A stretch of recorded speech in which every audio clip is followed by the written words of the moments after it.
Ladies and gentlecars, welcome to the DTM Esports 2022. My name is Luke Crane, aka Actual Vision. I'm joined by Connery Maddock. Connery, how you feeling today, buddy? Are you excited for this one?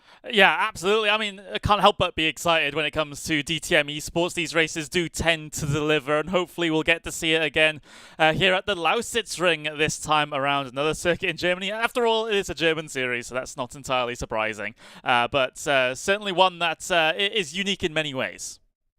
Yeah, it's been really interesting over the last couple of weeks, or the last month, should I say. We've had the qualifying phase, and then we've had rounds 1, 2, 3, and 4 happen previously. Last time out, we were at the RaceRoom, and it's been the Kevin Siggy show. A couple of mistakes here and there, but out of everybody, he's been super, super consistent from start to finish, really, of this competition. Are you expecting a little bit of the same here, or maybe a couple of surprises? Well, we are getting to that point in the season now. We're getting towards the halfway stage of things, so I would have thought his closest competitors will really try and start stepping up to the plate at this point in the season. They might have realized that maybe the first two rounds didn't exactly go their way. Full-on effort coming into these middle rounds of the season to try and set themselves up for a championship run at the very end. Like you said, though, Siggy has been, not quite perfect, but pretty much over the course of this season so far. He'll be a very, very difficult driver to beat. Looking at practice times in the session right now, Moritz Lohner, Florian Hasse, both up there in practice times at the moment. So let's see if that carries on over into qualifying. But for now, you'd be pretty confident putting your guess on Siggy. Yeah, 100%. Well, again, we've just spoken about some of the rounds we've already had and where we are at today in the Lausitzring. But let's check out the calendar of the full season. As you can see here, we've already been to Imola. We've already been to the Ring. Now we head to the Lausitzring. It's the turn 1 oval as well. So from the final corner down in towards turn number 2, it is flat out with a little bit of a let off through the gas of turn number 1. But it is fast. It is frantic. It's going to be super exciting. 2 races for you today. We've got a 15-minute sprint race and then a full 1-hour feature race, which will indeed include a mandatory pit stop. We head to Spa-Francorchamps on the 10th of April, which is this coming Sunday.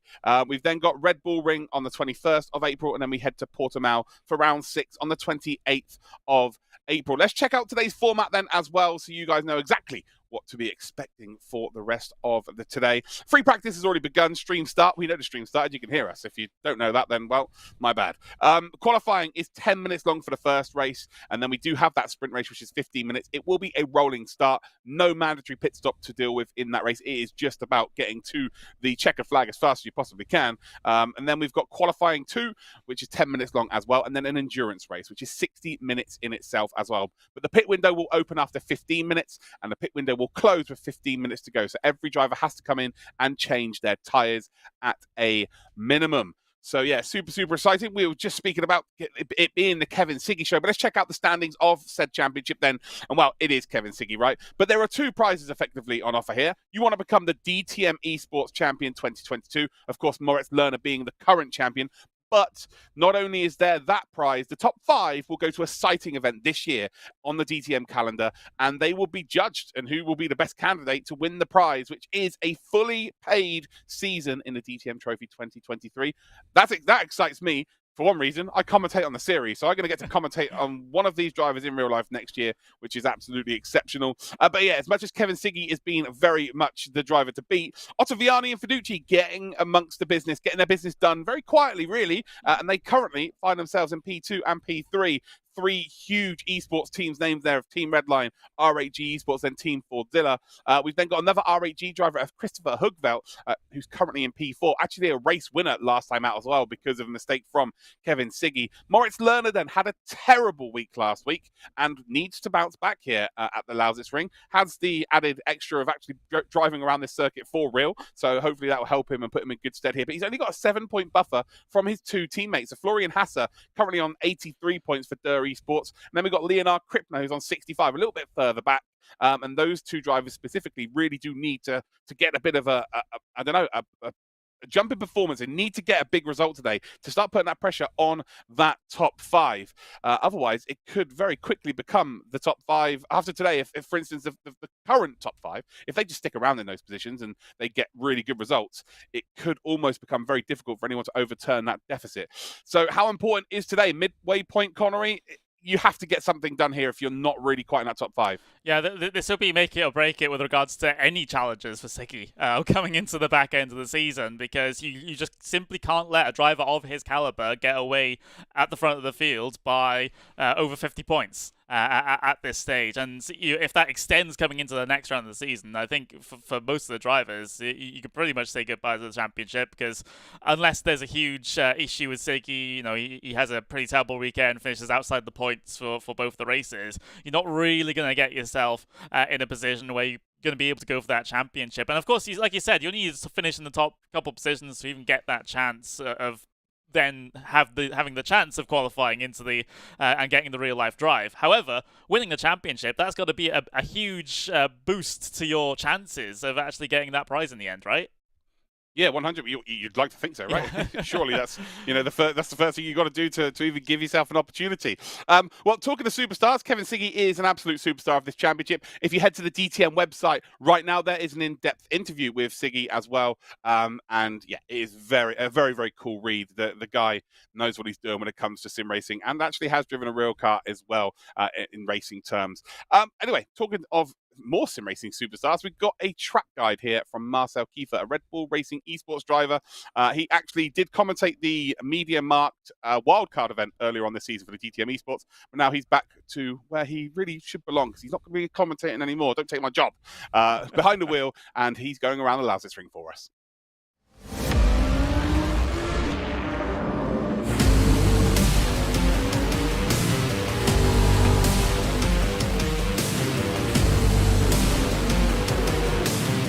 All right, and here we go.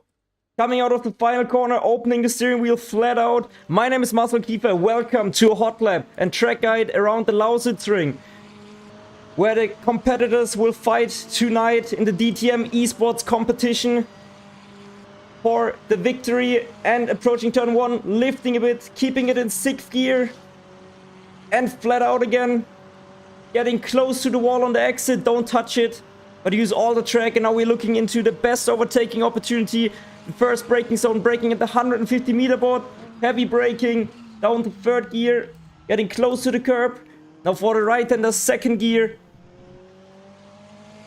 And now a late apex, early apex, leading into a late 2nd apex. With early on the power, using all the track on the exit to carry as much momentum as we can.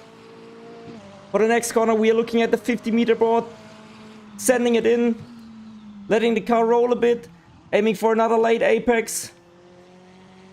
Early on the power to use all the track on the exit. All the AstroTurf is fully valid within the track limits. Now heavy braking at the grass, down to 2nd gear, and also rotate the car on the throttle, flat out for the right-hander, leading into a hairpin chicane, a right-hander in 2nd gear, then the left-hander also in 2nd, and now preparing for the exit, delaying the throttle, and now full throttle until the end, staying close at the inside of the pit wall to complete your flying lap around the Lausitzring. I'm excited what's gonna happen tonight. I hope you are too. Let's go racing.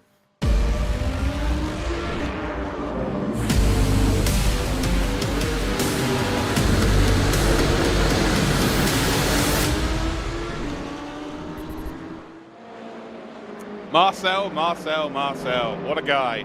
Believe it or not, he's got quite a deep voice, but as soon as he gets behind the wheel, it's like he's taking loads of helium on board. Well, that is not ideal, what we're seeing on screen. Now, that is a Team Fordzilla car in the wall. So yeah, not a good start, as we've got, 16 seconds left of practice. So it doesn't matter. We're not quite in qualifying as of yet, but yes, we have got indeed 10 minutes left of qualification before we head, 10 minutes of qualification coming up for you before we head into our 15-minute timed race. Are we going to see the Ferraris dominate once again today, Connery, or do you feel like there's going to be a difference of the guard, or a change of the guard? I genuinely, because of the BMW straight line speed, I feel like that's going to be the stronger car. So if you can get a move done in the first sector, lap 1, you're in a good spot. But that final sector is very, very tight and twisty.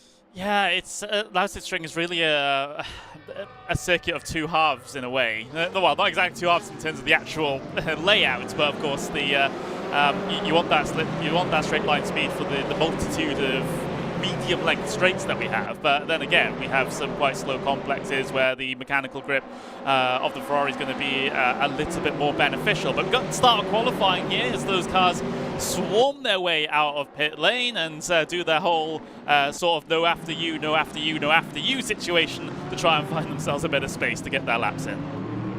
Yeah, well, it's yeah, they need to figure it out pretty quickly, because ultimately, if you're too close to another driver, you're just going to slow each other down. But the driver that is leading the championship is leading the whole field. He's actually got Manu Rodriguez, who's yet to score a point so far this season. Is Manu? He's currently there, just in behind in that Porsche, the sole Porsche on the grid. Good to see the Porsche do well today. Manu Rodriguez is actually currently second in the Alpine Esports time trial leaderboard. So he is absolutely up there on multiple different titles, but on RaceRoom today is where he needs to be on it. And he is staying as close to Siggy as possible, because he knows if he could put a time similar to Siggy, he's going to be right in and amongst it, right at the top end, and that is where you're going to score the points, that's for sure. Yeah, absolutely. That's the task coming into this one, that's for sure. But for Siggy, he certainly was pretty eager to get himself out there, well, head of the train, like you said, so no one to interfere with his lap time in terms of getting blocked, but it does mean that he does not have any slipstream, especially coming through this final corner and down that straight towards turn number 1. Of course, Lausitzring, pretty unique, considering that, well, it's got an oval, hasn't it? And that's pretty rare as far as European racing is concerned. Of course, we're not using the oval here today, or rather, we are technically using what is technically 2 corners of it stretch. So, someone's had a big oh dear. Yeah, Manu's tried to go flat out through turn number 1 there, and you just can't. You just cannot. You've got to let off ever so slightly just to bury the nose into the apex there. And Siggy now will be thinking, that's good. I'm not dragging anyone along with me now. I am good to go. Right, to all of you out there who would potentially like to race the DTM 2021 cars, and you might not already have it, if you head to Twitter right now and just tweet out at DTM and at RaceRoom, your favorite ever DTM driver, or maybe favorite ever car, send us an image. It could be anything. Favorite sim racer, who knows? But you need to use the hashtag #WeLoveDTM. I'm going to be giving away 3 codes for the DTM 2021 pack, courtesy of RaceRoom. So yeah, RaceRoom have just handed me 3 codes to give away. So yeah, all you need to do is you make sure that you use the hashtag #WeLoveDTM. Send a picture of your favorite ever DTM car. Maybe your favorite driver, I don't know, it could be anything. It could be your favorite tree you've ever seen at a race circuit during DTM. I'm not that worried about it, but use the hashtag #WeLoveDTM, and I'll be picking 3 winners during the broadcast. You know, it could be anytime. Let's say we'll do 1 at the end of race 1, and then we'll do 1 just before race 2, and then 1 at the end of race 2. So there you go. If you want to win yourself that, hashtag #WeLoveDTM. Nice. There we go. Right. So Siggy puts the first lap time in, straight into the pits here. That says to me that the tyres go off very, very quickly as Pring has just gone into, well, went into momentarily second spot. It is just so close up there. Moritz Lerner is now second. Hassa is up to first position. Siggy only down in 4th. I had a little bit of an inkling that the BMW might put on a bit of a show today. And as it stands, it absolutely is. Yeah, it seems to be the case. Top 3 spots occupied all by BMWs, then followed by the 2 Ferraris down to P5. Here's Marco Pajic heading his way across the line now to set his provisional banker time, shall we say. P18 for the moment in the AMG Mercedes. And, well, first flurry of time successfully through. Those that did not set times, Christopher Högfeldt, certainly one of the more notable amongst all the drivers that weren't able to get their first effort in. Of course, it's, I would argue, honestly, get your first lap time on the board no matter what it is, because then you have something to build off of for the rest of the session, and you don't have to panic about potentially starting at the very back of the starting grid for the sprint race. But 22 drivers on the board, 27 total out there continuing to circulate. There's Jack Heathley, currently P7 at the moment, and, well, again, it's going to be a bit of a struggle because we haven't seen the AMG Mercedes really come to the forefront at any point over this season. However, like you said, potentially they might have something to say here at the Lausitzring. Yeah, 100%. I want to give a big shout out here to Pinches. Siggy would have at least be expecting to be the top dog Ferrari, right? And he isn't right now. Adam Pinches, the Hungarian, there's always a Hungarian. Remember that. That's a fact. When it comes to RaceRoom competition, and actually just in the world of sim racing now, when there's a final, there's always a Hungarian. And we've got ourselves our very own here at the top. Ottaviani, currently in the top 5 of the championship, is currently 6th on the grid, we'll be expecting a little bit more, but I just feel like the grid's going to be a little bit different to what we've seen. Keithley up to P9, well, he just dropped down into P9, as Fiducci now also in the top 3 in the championship is up to P6, so still 3 BMWs at the front there as it stands then. And Lerner, who is our current champion, remember, our reigning champion, he is currently second on the grid and needs a big day today if he wants to close that, because he won't be worried about the top 5. He currently races in the DTM. It would be nice for, currently races in the DTM trophy. It would be nice for him to get another opportunity, right? But on the flip side, like, he's not that worried about that. He just wants to become a 2-time DTM Esports champion, as we see the beautiful Arnage competition liveries there, both of them working together. And that's something we've not seen really that much this season so far, is teams working together and qualifying. We are absolutely seeing that today. Yeah, and if you're part of one of these big complements, shall we say, like Door Esports, for example, you got basically 4 of their cars in the same shot there, albeit split by a bit of an imposter, but that gets well out of the way, actually. So there we go. So we've got the 4 Door Esports cars on screen. They're going to all work together in their slipstream train. Usually it's the car at the front of the train that basically sacrifices their lap time for the benefit of those cars behind. Kevin Siggy just across the line now. He goes up into P3 and disrupts the BMW domination to the front. Yeah, beautiful there from him. You see Manu Rodriguez is on another lap time here. He's currently P24, and actually, he's sitting behind this train of Esports cars. There he is, look, in that Porsche, and he's just going to back it into the pits there. Maybe he doesn't feel like that car's quite got the pace to really mix it at the sharp end, as we're on board here now with Ralph Pringer. Currently in 19th position. You can see there's a sea of German flags here, as you would expect with the DTM Esports. So we've got the MediaMarkt BMW there just in behind. It's one of our wildcard drivers. We've got 3 wildcard drivers. All of them will be in the MediaMarkt cars. That's Alex Mosin there.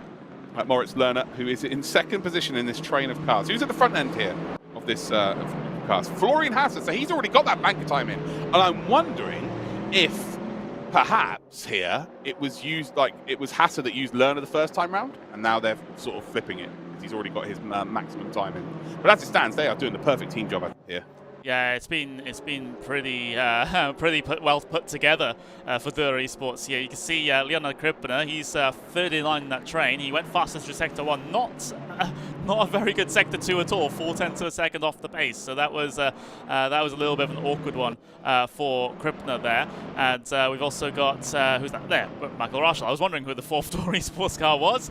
And it's Michael Rachel down in P number 9 that currently has 2 personal best sectors on this lap. He's going to gain the most benefit out of all this slipstream situation, being at the very back of the pack.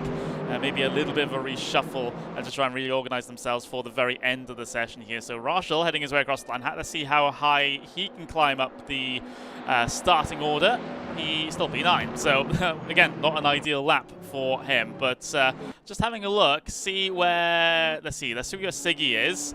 Well, personal best Sector 1, still though, almost 2/10 of a second off of Florian Hasser's provisional pole sitting time at the moment. That's how much the draft helps you here, especially down in towards turn number 1 as we do take that first oval turn, so you don't even have to lift. No, but I think that they've all reached their maximum here. I don't think it's possible to improve at this stage of qualifying. So Siggy here, I think, is maximum's 3rd as it stands. Hugvelt's already into the pits. Pinches then is in 6th position. We've then got Ottaviani's only going to be P8 for Ottaviani as it stands. I will just quickly mention the championship order. Siggy leads the way, currently by 53 points, a huge advantage to Ottaviani. Ottaviani only P8. Fiducci then is currently down in P7, and then now they've just been shifted down 1 position each. So Fiducci 8th and Ottaviani 9th, because Jack Keithley has just got to put it up into a top 5 in the AMG. 3 different manufacturers here fighting at the front end, which is good to see. Christopher Hugveld, who is a race winner, he's currently 6th position, so not the worst thing here in the world. Moritz Lerner currently is in 2nd spot, and we are just about getting the results here. They are going to come across the line, so I'm not going to read out the results as it stands until this group of 3 here crosses the line. And then we will see exactly as to whether that changes here. But as it stands, it is Florian Hasse. Krippner's moved up into P3. He pushes Siggy down into P4. We've then got Max Pfeiffer, who's moved up into P7. Hugvelt's dropped down to P8. Raschel is moved up into P6. So the starting grid is going to be Florian Hasse on pole, Moritz Lerner in second, Leonard Krippner is going to be in third position, Kevin Siggy in fourth spot, Jack Keithley is in fifth, Gianmarco Fiducci in sixth position. We've then got Michael Raschel in seventh spot, Max Pfeiffer is in eighth position, Christopher Hugvelt is in ninth position, and then Adam Pinches, like I say, there is always a Hungarian. In 11th spot then is Alessandro Ottaviani, Petr Pliska is in 12th spot, Alexander Dorniden is in 13th, and then we just about saw Isaac Price there, probably sporting his beautiful leather jacket. Well, there we go. Connery, a few surprises there, to be honest. I know Esports are expected to be up the sharp end, but they worked together and it was very effective. Yeah, that worked out really, really well, didn't it, for Esports? I mean, there is strength in numbers when a qualifying session is like that at a circuit where the draft is so prevalent, but to be able to convert that to a, well, P1 through 3 on the starting grids, that's great work there from Esports. And, well, you got to take every single advantage that you can get. It's not forbidden in the rules that you can't slingshot with your teammates, so you know, you gotta take it, and they indeed have grasped it with both hands. So Siggy, though, still, even though he has basically no friends out there, Billy no mates probably, he was still able to put in a good enough time in clear air, no draft, to start P4. that is pretty incredible, honestly. Yeah, very much so. Right, again, if you guys would like to win yourself the DTM 2021 pack on RaceRoom, head over to Twitter, use the hashtag #WeLoveDTM, and just tweet your favorite driver, a picture of your favorite driver, your favorite sim racer, I don't know, your favorite car ever in DTM. It could be your favorite ever gravel trap. Again, doesn't matter. Just use the hashtag #WeLoveDTM. Right now, Shane Johnson Dag is used a moment that I commentated on, and that you can't. That's cheating. It's cheating that you've done that. But yeah, he's got involved there. We've got Don Viper as well as Saline, who have all got involved so far. So get yourselves on Twitter, hashtag #WeLoveDTM. We're going to be back for race number 1 after this very short commercial break.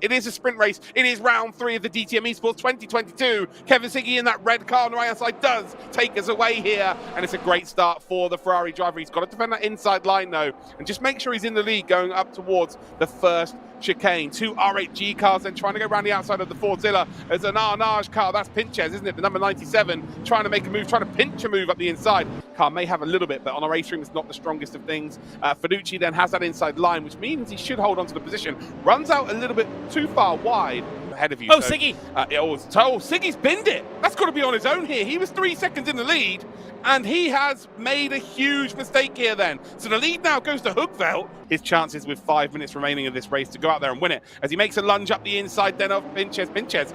It wasn't a case of, yeah, he just ran wide there. He made a mistake, which is giving Siggy the podium position. Sit of that final hairpin. We've got a great look here at Kevin Siggy. Siggy's surely going to make a dive. He does. He makes it side by side here. And is he going to run out too far off the apex? Well, there's contact then between Ottaviani and Fiducci. Siggy does get up to P2. He was not involved in that incident whatsoever. He set it up perfectly well. But the day belongs to Hugvelt. The Swede takes the victory here for R8G. It's Siggy that takes second spot. And that is damage limitation, considering he was leading by 3 seconds. Kevin Siggy for Team Redline takes us away here at the Norris Ring. 1 hour's worth of racing, 1 pit stop they have to serve, and we are green light racing, baby. And it's another fantastic start here then from Siggy as we head up towards turn number 1. Expected to be a bit of a car park in towards turn number 1. Some late dives potentially up the inside. Yes, there absolutely was. I think that was Naji. As the dives get sent in from behind. Jack Keithley, no! Jack Keithley gets tagged from behind. Cool livery to look at, that's for sure. And there's Wana, who's gone for a fake maneuver around the outside and then opens something up the inside. Hits the apex nicely. Oh, it initially hit the apex nicely. Pit straight due to the suboptimal line coming off the corner, and Bodin just gets out of the way because here comes Moritz Lohner.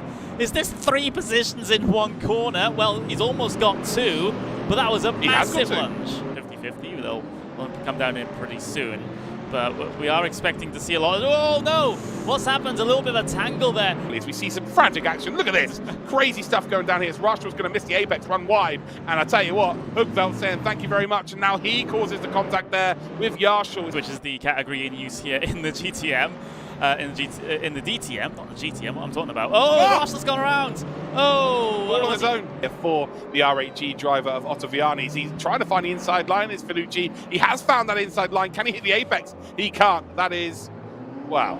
Yeah, I don't think you need to be a motorsport specialist to realise that wasn't very good. You're forced to go around the outside every single time. This is the closest he's been. He's finally got the overlap here as well with the nose in front. And can he keep this overlap on the exit? He can, on the power nicely. Gassner almost sends him into the wall there. He is. I think this will again be a featured battle for the end, as there's another attempt from Lona. Not got the overlap this time, but he goes for the surprise move down the inside at turn number 1. Has he overcommitted to the exit of the corner though?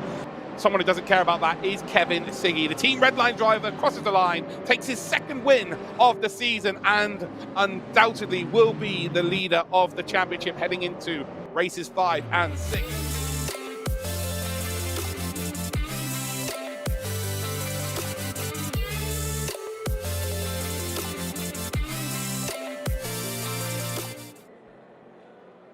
Here we go then, 16 seconds remain before we head into race number 1. Sprint race, 15 minutes long. They do have one full formation lap to go through, and then it is all about who crosses the line first. It's as simple as that. And then the second race, it will be 10 minutes qualifying once again, and then it will be a full 1 hour feature race with a 30-minute pit window, opening at 15 minutes and closing at 45.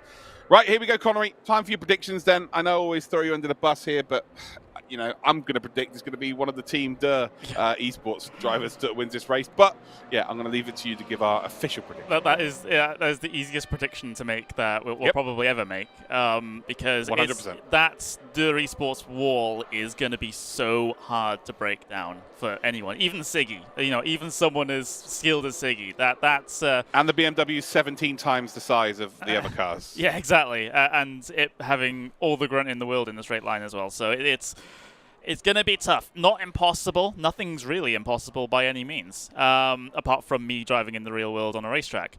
But the I find it very hard to see a non-door esports car win the sprint race. Of course, we have a little bit more complexity to things once we get into the 1 hour long endurance quote-unquote race where we have that pit stop strategy.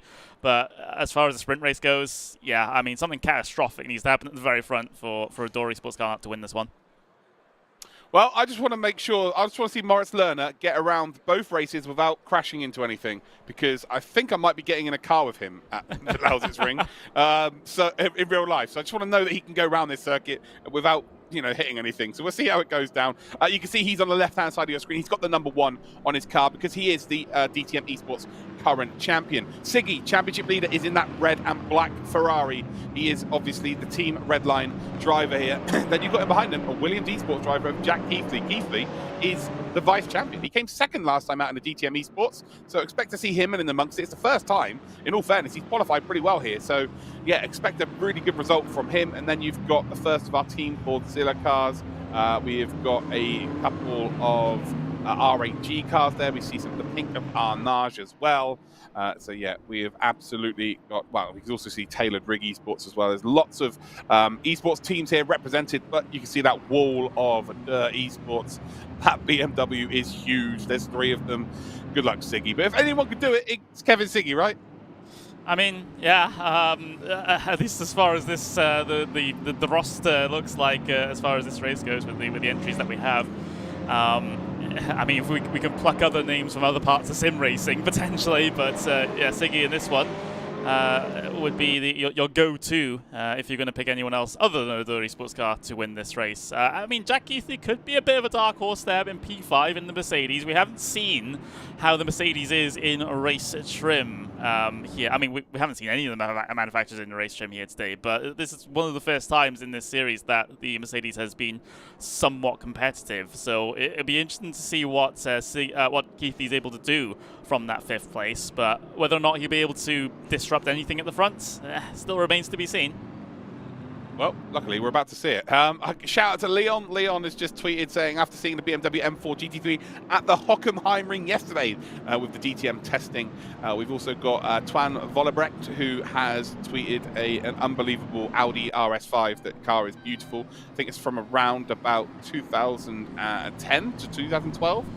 We'll go around the final corner here. We've got Ravi, who's also tweeted a Mercedes from a very similar era. And then we've got Fabi, who's tweeted, my favorite car is this beauty. It's the Ferrari, the number 30 that we do indeed have in DTM, or had last season, which was Liam Lawson. But he's actually supporting Michael Raschel, who is in this race. It is DTM Esports 2022. It is round number 5. We're here at the Lausitzring. It's 15-minute sprint race time. It's Der Esports locking out the front here, and we are green light racing. It's a phenomenal start then from all 3 of the BMWs at the front. But look at Siggy. Siggy is trying to go around the outside, and actually, it looks like he may have the overlap. Oh, he's done it. He's absolutely done it here. He's going to swing it in, and he is going to break up the Der Esports party at the front of this grid. The long run then, as there's someone spinning off in the background, there's smoke all over the show here. As we got the long run down in towards turn number 2, you've got to make sure you hit your braking mark here, otherwise you will absolutely clean out multiple cars. It's like a game of bowling down there if you get it wrong. But I tell you what, the Der Esports 3, the trio, they're absolutely holding firm here to try and keep that top 3.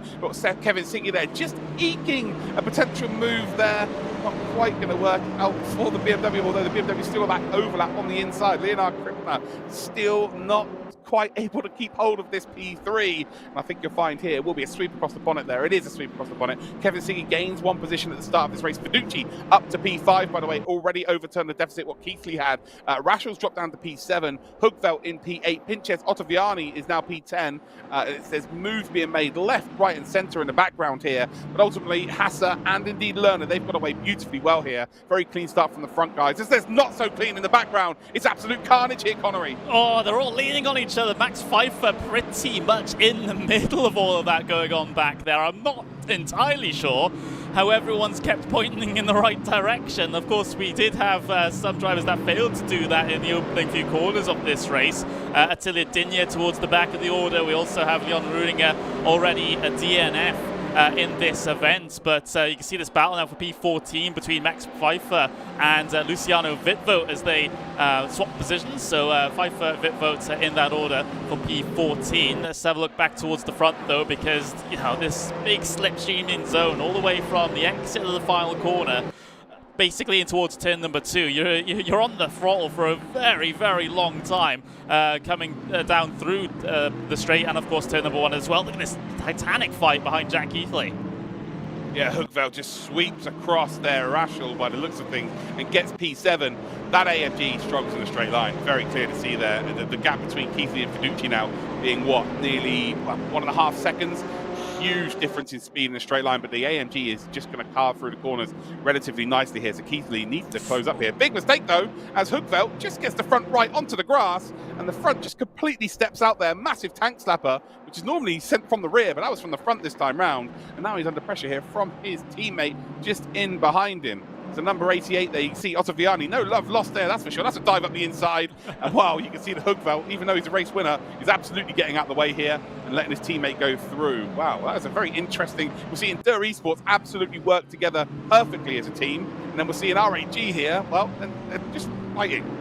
Well, someone does need to update our graphics. It still says they're virtual drivers by TX3, but there we go. But yeah, it's great to see those guys fight. It's sometimes a little unnerving seeing teammates fight, even though we do love to see it. You know, you just got to be careful you don't make any contact, and well, things end up in a very big argument after the race. I would have thought between the two teammates, but Ottaviani and Hugveld seems like they're on still on good terms for now.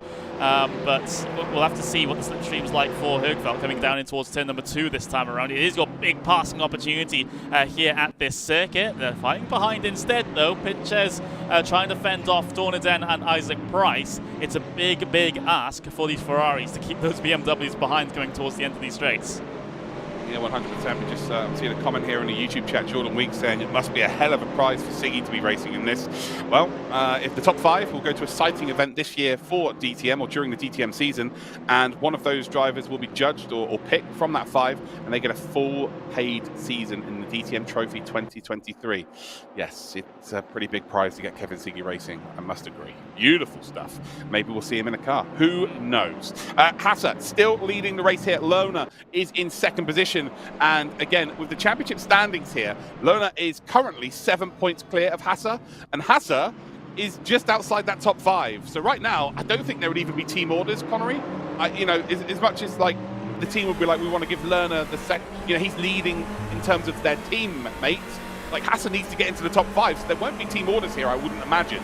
But ultimately, a P1 and a P2 will make sure they'll be looking really, really good towards just getting themselves up towards Kevin Siggy, although Kevin Siggy is still only in P3, so he's not that far behind, is he? He's not going to be losing too many points, and actually he'll probably end up extending his championship lead. I mean, Siggy's playing this one relatively smart. He's just keeping himself within the slipstream of those BMWs ahead, and well, he's just allowing them to pull him around the circuit. Basically. So I think Siggy has to play the long game, even in the sprint race. The only chance he'll get to move forward and keep those positions will potentially be on the final lap of this race. You know, it's a thinking person's race, I would say, in this one. Siggy certainly knowing how to approach these and you know, formulate a plan in his head of how to proceed. At least that would be my plan of how to proceed. Just sit there until the final lap and maybe pull a pass off on Lona. I don't expect necessarily to get up into the race lead at this point. I think it would be a bit too big of an ask. But P2, yeah, sure. Oh, there's a mistake there, as Hassa just runs ever so slightly wide. You're going to get away with it there, but if you do that around a final corner, you might be in a little bit of trouble. So you need to be a bit careful here, and you can see they always use the curb there on the inside to help rotate the car, and they'll be doing that around a final corner as well. See Moritz just step that rear out ever so slightly. I think Siggy is closer than he's actually ever been as it stands, and the whole field are really starting to close up here. P1 still for Hassa. We're on board though with Moritz Lerner, looking back there on that Team Redline car of Kevin Siggy, our championship leader, being looked upon by our reigning champion. Through turn number 1, they just have to let off the gas ever so slightly. A very late apex there as well, and you run out as far as you can towards the wall, because ultimately you want to maximize your speed. Down towards turn 2, you can just see the BMW in a straight line. Even with the slipstream, the gap just really isn't coming down. So BMW definitely has the bop, if you like, this time round. You can see the BMW there of Krippner in behind, not quite able to make the move there, but was closing up significantly on the Ferrari. But yeah, we saw last time out that at the Norris Ring, the Ferrari was absolutely a standout car. Probably, I would say the same at Imola. But today, it is definitely the BMWs. But Kevin Siggy is not giving them an inch. It's not. He's keeping himself in contention, which is really all you need to do at this stage.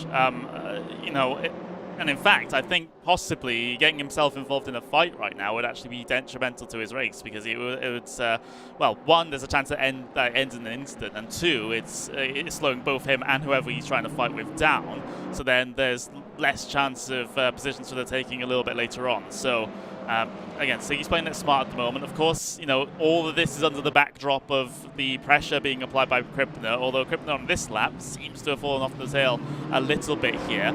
And then there's another Ferrari in tow as well. We got to talk about Gianmarco Fiducci, who resides in P5, making this a 5-car train, pretty much, for the race lead. So he's doing well to hold on to this as well.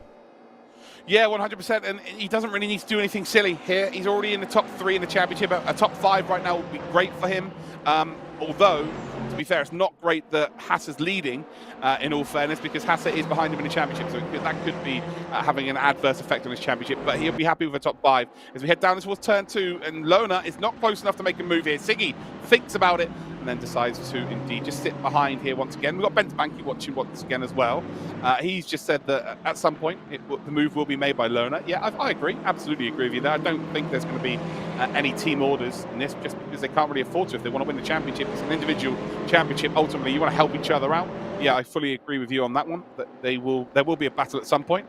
But Moritz Lerner, having to go defensive there, you know, through turn number 2, has cost him here, and means Florian Hassa has probably got a lap or two well, he's not really going to be under pressure for that potential overtake. With only 6 minutes 40 seconds to go, it is looking very good. I'll tell you what, Group 2 of this battle or of this race is absolutely flying here. We've got the number 97 there of Adam Pinches. It looks like he is battling with Hugveld. Hugveld just misses the apex there. There wasn't any squeezing by the other car. That was absolutely a mistake there from the Swede, and actually loses 2 positions then as the number 69, nice, comes through with Alexander Dorniden. So Dorniden, this is his best performance so far, actually. He's always in and amongst. He always manages to qualify for finals, and he always has 1 or 2 standout performances. Looks like today might be the day, in behind that Arnage competition, number 97 as well. Hugveld, even though he's a race winner so far this season, really had the rough end of the draw. People are just overtaking him left, right, and centre.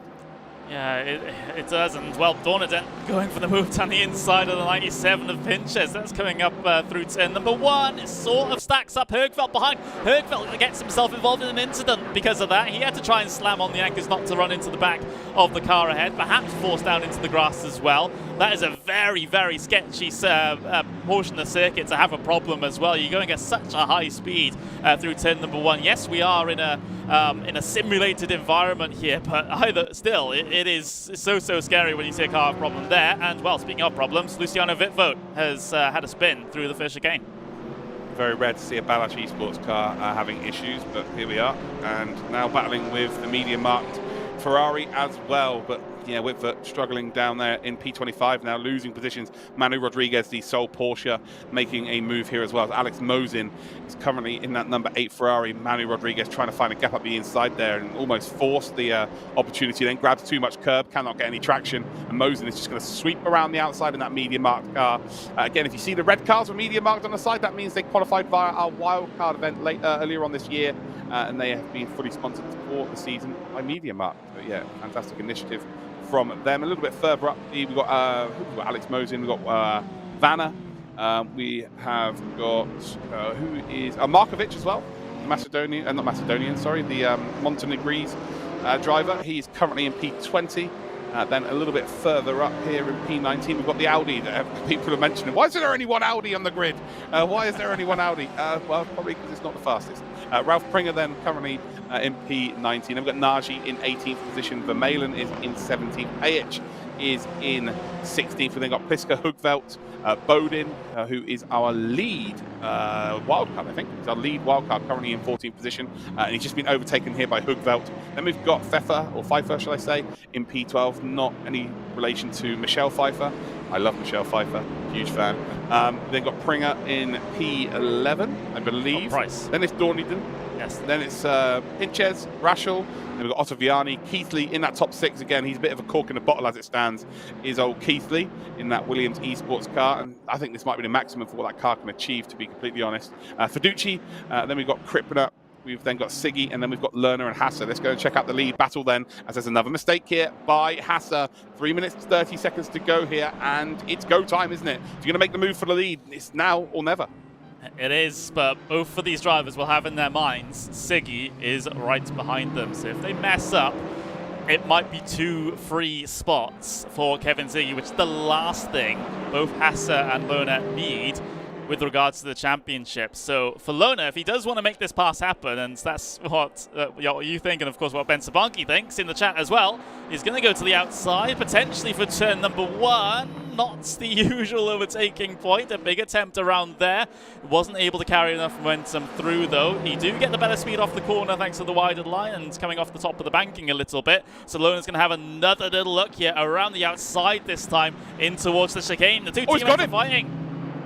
Oh, it's brilliant. He's got him around the outside there. That's an unbelievable move. If there's a way of doing it so that Siggy's not involved, that is the way to do it. Sweep it round the outside.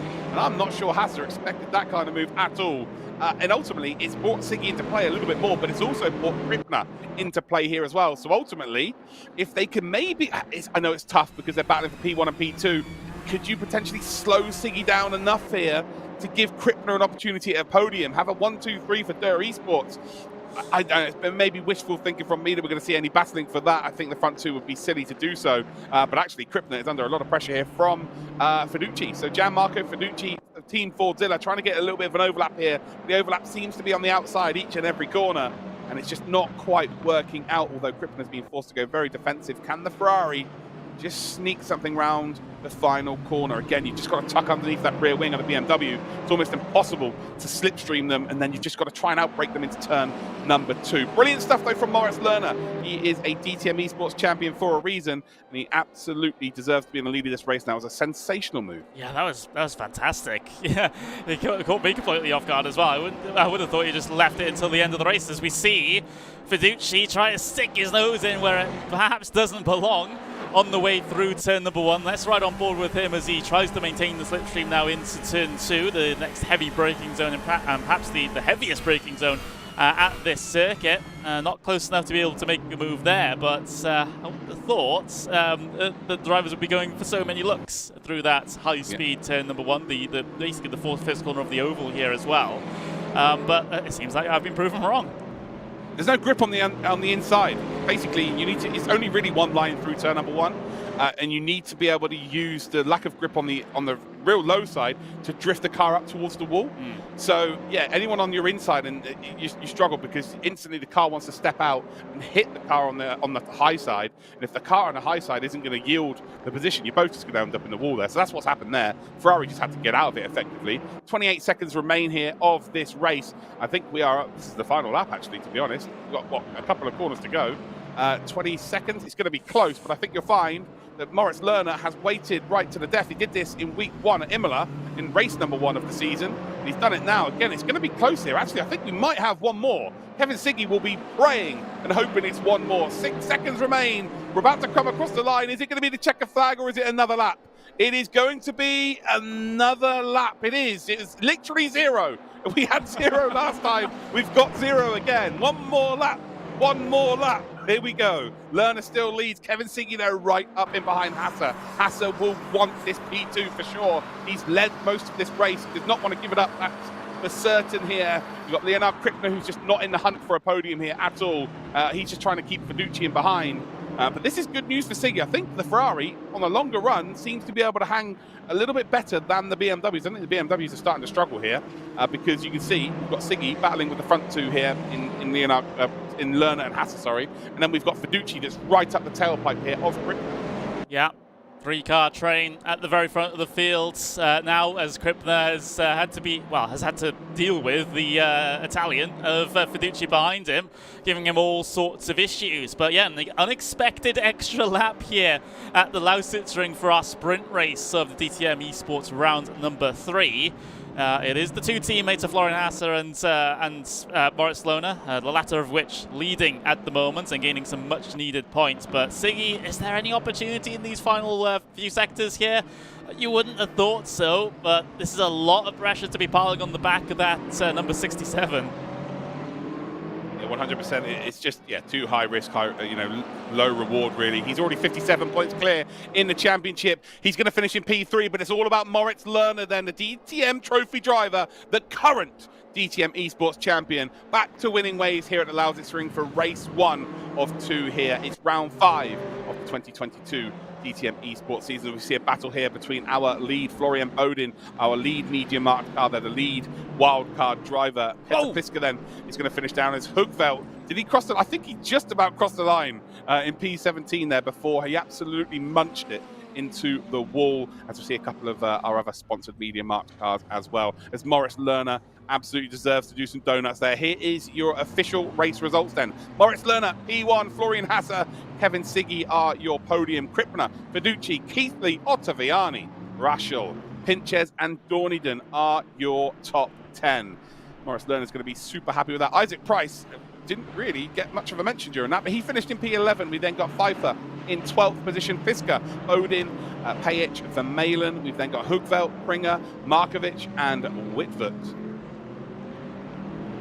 And then the next set of drivers there, 3 DNFs, unfortunately. Rodriguez, Mosin, Fox, and Dinya are indeed your 24 drivers. Then we've got Nagy, we've got Vanna, and Rudinger, who unfortunately did have a DNF, which is not ideal in the slightest there. So, Connery, Moritz Lerner, He had his teammate to overtake. I did mention that there probably isn't going to be team orders here because it is an individual championship. I feel like they're going to work together in qualifying, but as soon as the race starts, it's if you can beat me, you can beat me. It's as simple as that. Very similar to what we saw in IndyCar actually with Scott McLaughlin and Joseph Newgarden in the last race at Texas, where literally Joseph overtook him around the final corner to take the win. I know they're teammates, but ultimately, when it comes to a championship, you are fighting for that individual championship more so in the back of your head. So we saw it. Moritz Lerner, he got the opportunity, he took the opportunity.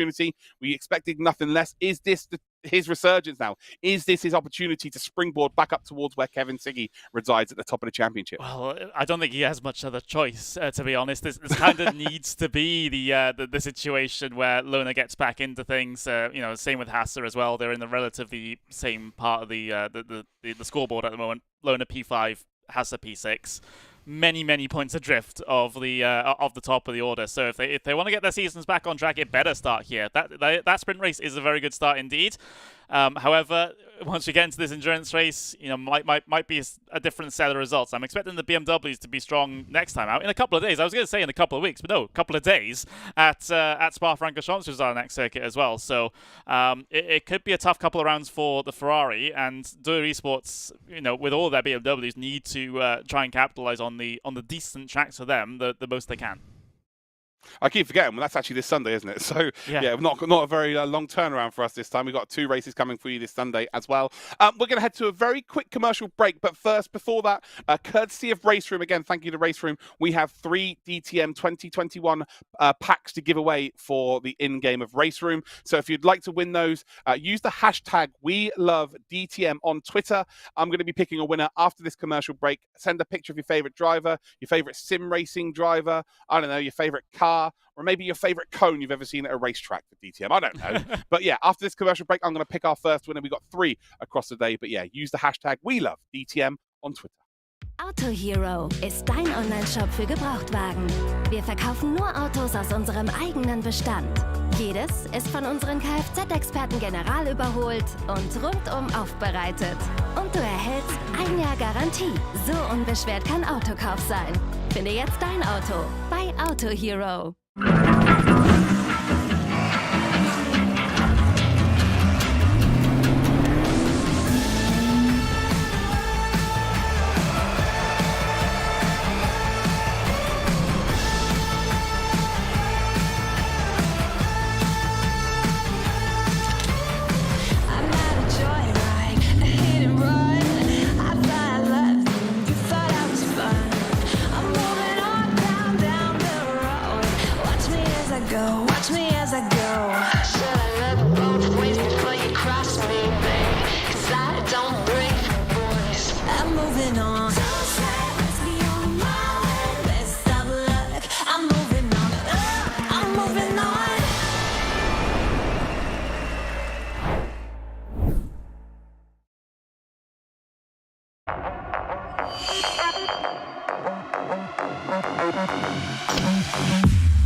Well, welcome back then, ladies and gentle cars. It's qualifying for the feature race. It's a full 1 hour race with a mandatory pit stop in the middle. After 15 minutes, it will open. You'll see a little red box next to their names, and when it goes green, that means they've done their mandatory pit stop. First winner is going to be Shane Johnson-Dag. That was one of my favorite moments in the history of my job, where that young lad was with the Ferrari t-shirt, and he was in the crowd waving, and then he got to meet Liam Lawson and meet the whole the AF Corsa team. It was, a very, very cool moment, and he had the weekend of his life. So, yeah, Shane Johnson-Dag, shoot me a DM on Twitter, and I will send you the code. Let's do another one then. So we are going to give away another one during the formation lap of this feature race. So it is #WeLoveDTM on Twitter. So that's all you've got to do is just send a picture or just let me know who your favorite driver is, your favorite car of all time, and all that good stuff. But yeah, just post it to Twitter, #WeLoveDTM. This is courtesy of RaceRoom as well. So again, a huge shout out to RaceRoom for providing us with DTM 2021 codes. So we've got 2 more to give away. So the first one will be indeed Shane Johnson-Dag. I will shoot him a message if he doesn't DM me beforehand. And then we will give away another one during the formation lap of race number 2. And then we will indeed give one away at the end of the broadcast. Right, here we are. It's qualifying time. And Moritz Lerner, winner of race number 1, is absolutely flying here, as his first banker time is the quickest here, with Fiducci in 2nd position. So Moritz Lerner really is taking the ascendancy here. I mean, it's, Dur Esports once again at the top. What else can I say? Högfeldt deciding to mow the grass, trying to be the groundskeeper here at Lausitzring, so hopefully he gets paid for that. But back to the pit lane he goes. Still yet to set a time is Christopher Högfeldt, so he's going to be wanting to get one in sooner rather than later.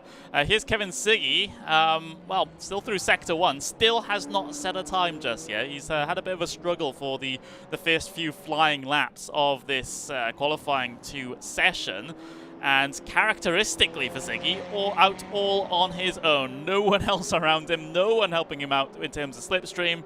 I mean, he still got a decent time doing this last session, so it certainly has the capability of putting it up there on his own in this one as well. But I would have thought that Siggy would try and plan things a little bit more and try and come out at least behind some fast cars to help out with the straight line speed of the Ferrari. But, what do I know? It seems like he's more comfortable out on his own. Yeah, well, I'll tell you what, one thing that has surprised me is Leonard Krippner has popped it up into P1, so he kind of fell off the front 3 in terms of pace in race number 1, but right now is right up in and amongst it. I would say the one thing that we've got to watch out for in terms of Siggy is the track does tend to fall off. It tends to be quicker at the start of the session, so yeah, maybe under a little bit of pressure here. Possibly. Under a little bit of pressure, I would say. But if anyone can produce exceptional lap times, it is indeed Siggy. Is this only going to be good enough, I think, for maybe 5th? A 4th position, there we go. So he does a mega Sector 3, by the way. He was 0.2 of a second down through Sector 2. But his Sector 3 was incredible. But I just don't think the track's quick enough. I don't think he's got enough help here to be able to bridge that gap. Currently, he's got Fiducci ahead of him. That's a hell of a time from Fiducci, by the way. But he's look at this. He's helping out the Dur Esports team by being in front of them, right? I don't know if this is meant to be the case, but yeah, he's currently right at the front here of that train of 4 cars. But they are showing exactly why having a couple of teammates is vital at this stage of the competition. Fiducci playing some 5D chess, perhaps. Maybe he's going to try and file in behind them coming down the straight here, and then try and get himself the slipstream for the next lap. They did take a rather relaxed approach to those final couple of corners to make sure they can wind up and get the run out and carry as much speed as possible coming across the start-finish line. But Fiducci, yeah, he still leads this train for now, so he's not dropping back to then get a slipstream, so he's sort of helping out Lona here, and of course everyone else as part of the Dur Esports team behind. Having to look to see what the lap time situation is for some of the other drivers, to see if anyone is sort of making an impact at this stage. Lots of outlaps going on and lots of spinning apparently, as we saw one of the, I believe it was one of the RHGs, no, it was Team Fortilla cars go round and a bit awry, I should say, for that one. But yeah, we're getting into the final moments of the session now, so there's not a lot of opportunities for you to get yourself your time on the board now, and like you said, track probably past his best. Yeah, 100% here. Lona just currently in P2, but he's got a bit of I don't know, slipstream to work with here. He's not too close as well, so he won't be having the huge negative effect through the corners as he's just gone purple through sector number 2. So he was only 0.03 of a second off of the best times posted so far in sector number 1. And now he is a full 1/10 of a second up through sector number 2. Sector number 3, though, this is where the BMW does tend to struggle compared to, let's say, the Ferraris. But he's got that massive toe to use here. All trying to lay that power down. That might be enough to ruin a lap here, I think, as he comes then through the apex of the final corner. And you can see the car in front is definitely trying to help here, 100%, trying to give him as much go as possible. As they come across the line, he does take poles by 0.06 of a second. Anyone else going to be able to spring a surprise here? I don't think that's going to be the case. 3 BMWs again at the front end. The difference between the first race and the second race, as it stands, Siggy is only in 5th. He is not in 4th position. He's not going to be able to split the BMW straight away unless he gets an absolute worldie of a start. So we've got Jack Keithley here, P6. His qualifying pace has been really good. Tends to struggle in the race by the look of things. Still 1 minute 30 seconds to go. The BMWs are striking once again. Yeah. Maintaining that dominance in qualifying and potential dominance in the race as well. We'll just have to see how it turns out. But Florian Hasse, I mean, he's gone faster once again through Sector 1 this time around, so it might not be totally done. Not 100%. He is sort of running on his own without any assistance at the moment, though. So maybe this won't be a pole position setting time. But I have been wrong before, especially pushing wides like that. Not the ideal line coming out of the right-hander there. But you can see lots of drivers down towards pit lane, yeah, and that's a lap time invalid there, which makes sense for Florian Hasse, considering how much of an off-track excursion that was. He was basically on the moon there with his exit. So, yeah, there's bound to be invalidated for sure. There's Dinya, who's currently in 11th spot. Where are the Hungarians in this? Pinches currently in P15. Nagy then is currently in P16. It still could change here as we see a big spin there as well. I think that was Michael Raschel. Maurice Lerner then is provisionally on pole position. I'm not sure that's going to change either. Leonard Krippner is in 2nd position. Florian Hasse is in 3rd. Kevin Siggy in 4th position. Gianmarco Fiducci in 5th.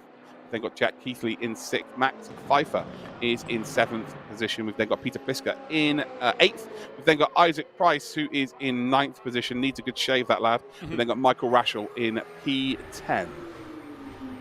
The next set of drivers then, Attila Dinya is in 11th position. We've then got Alessandro Ottaviani in 12th position. That's huge here because Ottaviani, coming into today's championship, was actually 2nd in the championship. So, yeah, big news for drivers such as Florian Hasse, Krippner as well, maybe even Attila Dinya, although Dinya's only 1 position ahead. Christopher Hugveld is actually going to be behind him, so not the greatest of times as well for him. But we've got 7 minutes left to go before we head to our next race. So 7 minutes to go here. Yeah, it's the BMW show, isn't it? Again, it's Nur Esports really showcasing their skill set in terms of their team advantage, just judging by how many cars we've got. We see this, you see this, Connery, in Pescalot when Coanda was racing. You're seeing it with Redline. We're seeing it with VRS in that series as well now. It's vital to have teammates in these competitions, even though this is an individual championship. I mean, it's something you see in the real world as well. How many times do you see the teammates in F1, for example, helping each other in qualifying and have a mutual understanding of, you know, give it one time, I give you the slipstream, next time you give me the slipstream. It's just sort of a deal like that. However, the problem is exacerbated a little bit when you have more than 2 cars. If you're able to run around in these big packs, then that becomes a little bit more unfair to a lot of the drivers that maybe are privateers or they're the only one from their esports team in this session. So, you know, it's a little bit more of a struggle for them to find someone to work with and someone that's going to be returning the favor, so to speak. So yeah, it's a little bit of an unfair element, at least if you ask me. I mean, there are some series that I commentate on that actually especially forbids teams trying to run around in packs. So there's different ways of looking at it, but like I said before, though, if you have this advantage and it's not explicitly banned by the rules, of course you're going to go for it. Yeah, 100%. You have to. It's as simple as that. You've got to take your opportunities when it indeed presents itself to you. Right. Again, courtesy of RaceRoom, we have got some DTM 2021 codes to give away. We've got 5 minutes left, so if you want to win yourself some of those codes, use the hashtag #WeLoveDTM. So all you've got to do is just post a picture, or I don't know, not even a picture, you can just say who your favorite driver is, what your favorite car is, and all that good stuff. Just use the hashtag #WeLoveDTM on Twitter, and I'll be picking a winner during the formation lap of the race here. Well, it was, again, like I said, the BMW show in race number 1.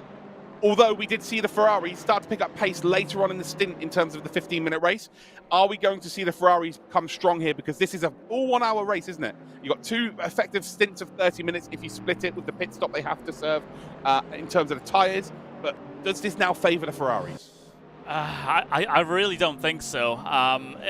The problem for the Ferraris is basically this. If they don't have the slipstream help from any of the faster cars in the straight line ahead of them, the lap times are not so good. I mean, unless you're someone like Siggy or Fiducci, who are the faster Ferraris in this session, you're basically in the dust as far as lap times are concerned. So I think the Ferrari strategy for this one is keep yourself in the draft for as long as you possibly can.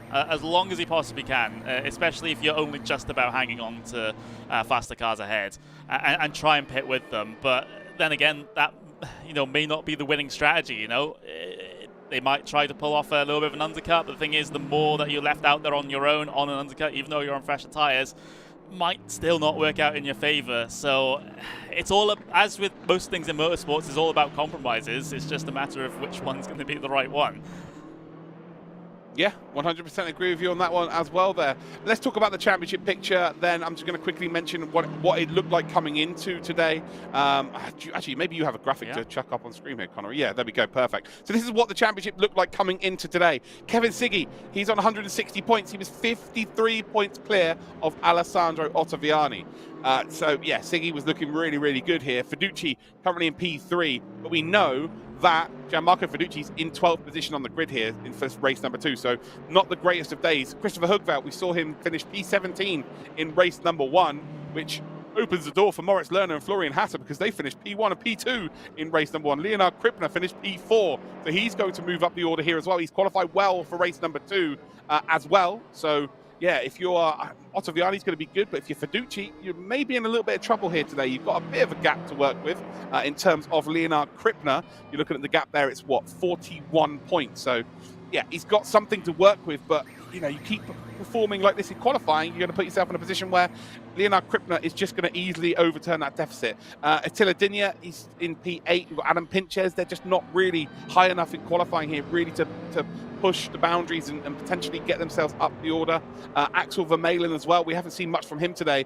So really, it now sort of becomes a 7-horse race in this championship with Leonard Krippner and Hasse. If Hasse and Lerner, and obviously Krippner getting that P4, they've performed exceptionally well today. And if they could do the same in this second race, they will be in that top 5 going, into the final 4 races of the season. Yeah, they will be, and you've got to set yourself up that platform. You got to get that. You got to get to the end of the season to even be competing for a championship at the end of the season. It's the most simple, the most obvious way of putting it, but it's true. You can't just. It can't just be your God-given right to be fighting for the championship at the end. You need to put the work in. This is why the middle portions of these seasons are so important, because you need those consistent results to be able to allow yourself to be within striking distance at the very end. I did see in the wonderful DTM YouTube chat that Ben Samarki saying, I'm hearing the undercut could work very well here. Well, Ben Samarki certainly has much more experience with RaceRoom than I do, so therefore I would trust in his word a little bit more.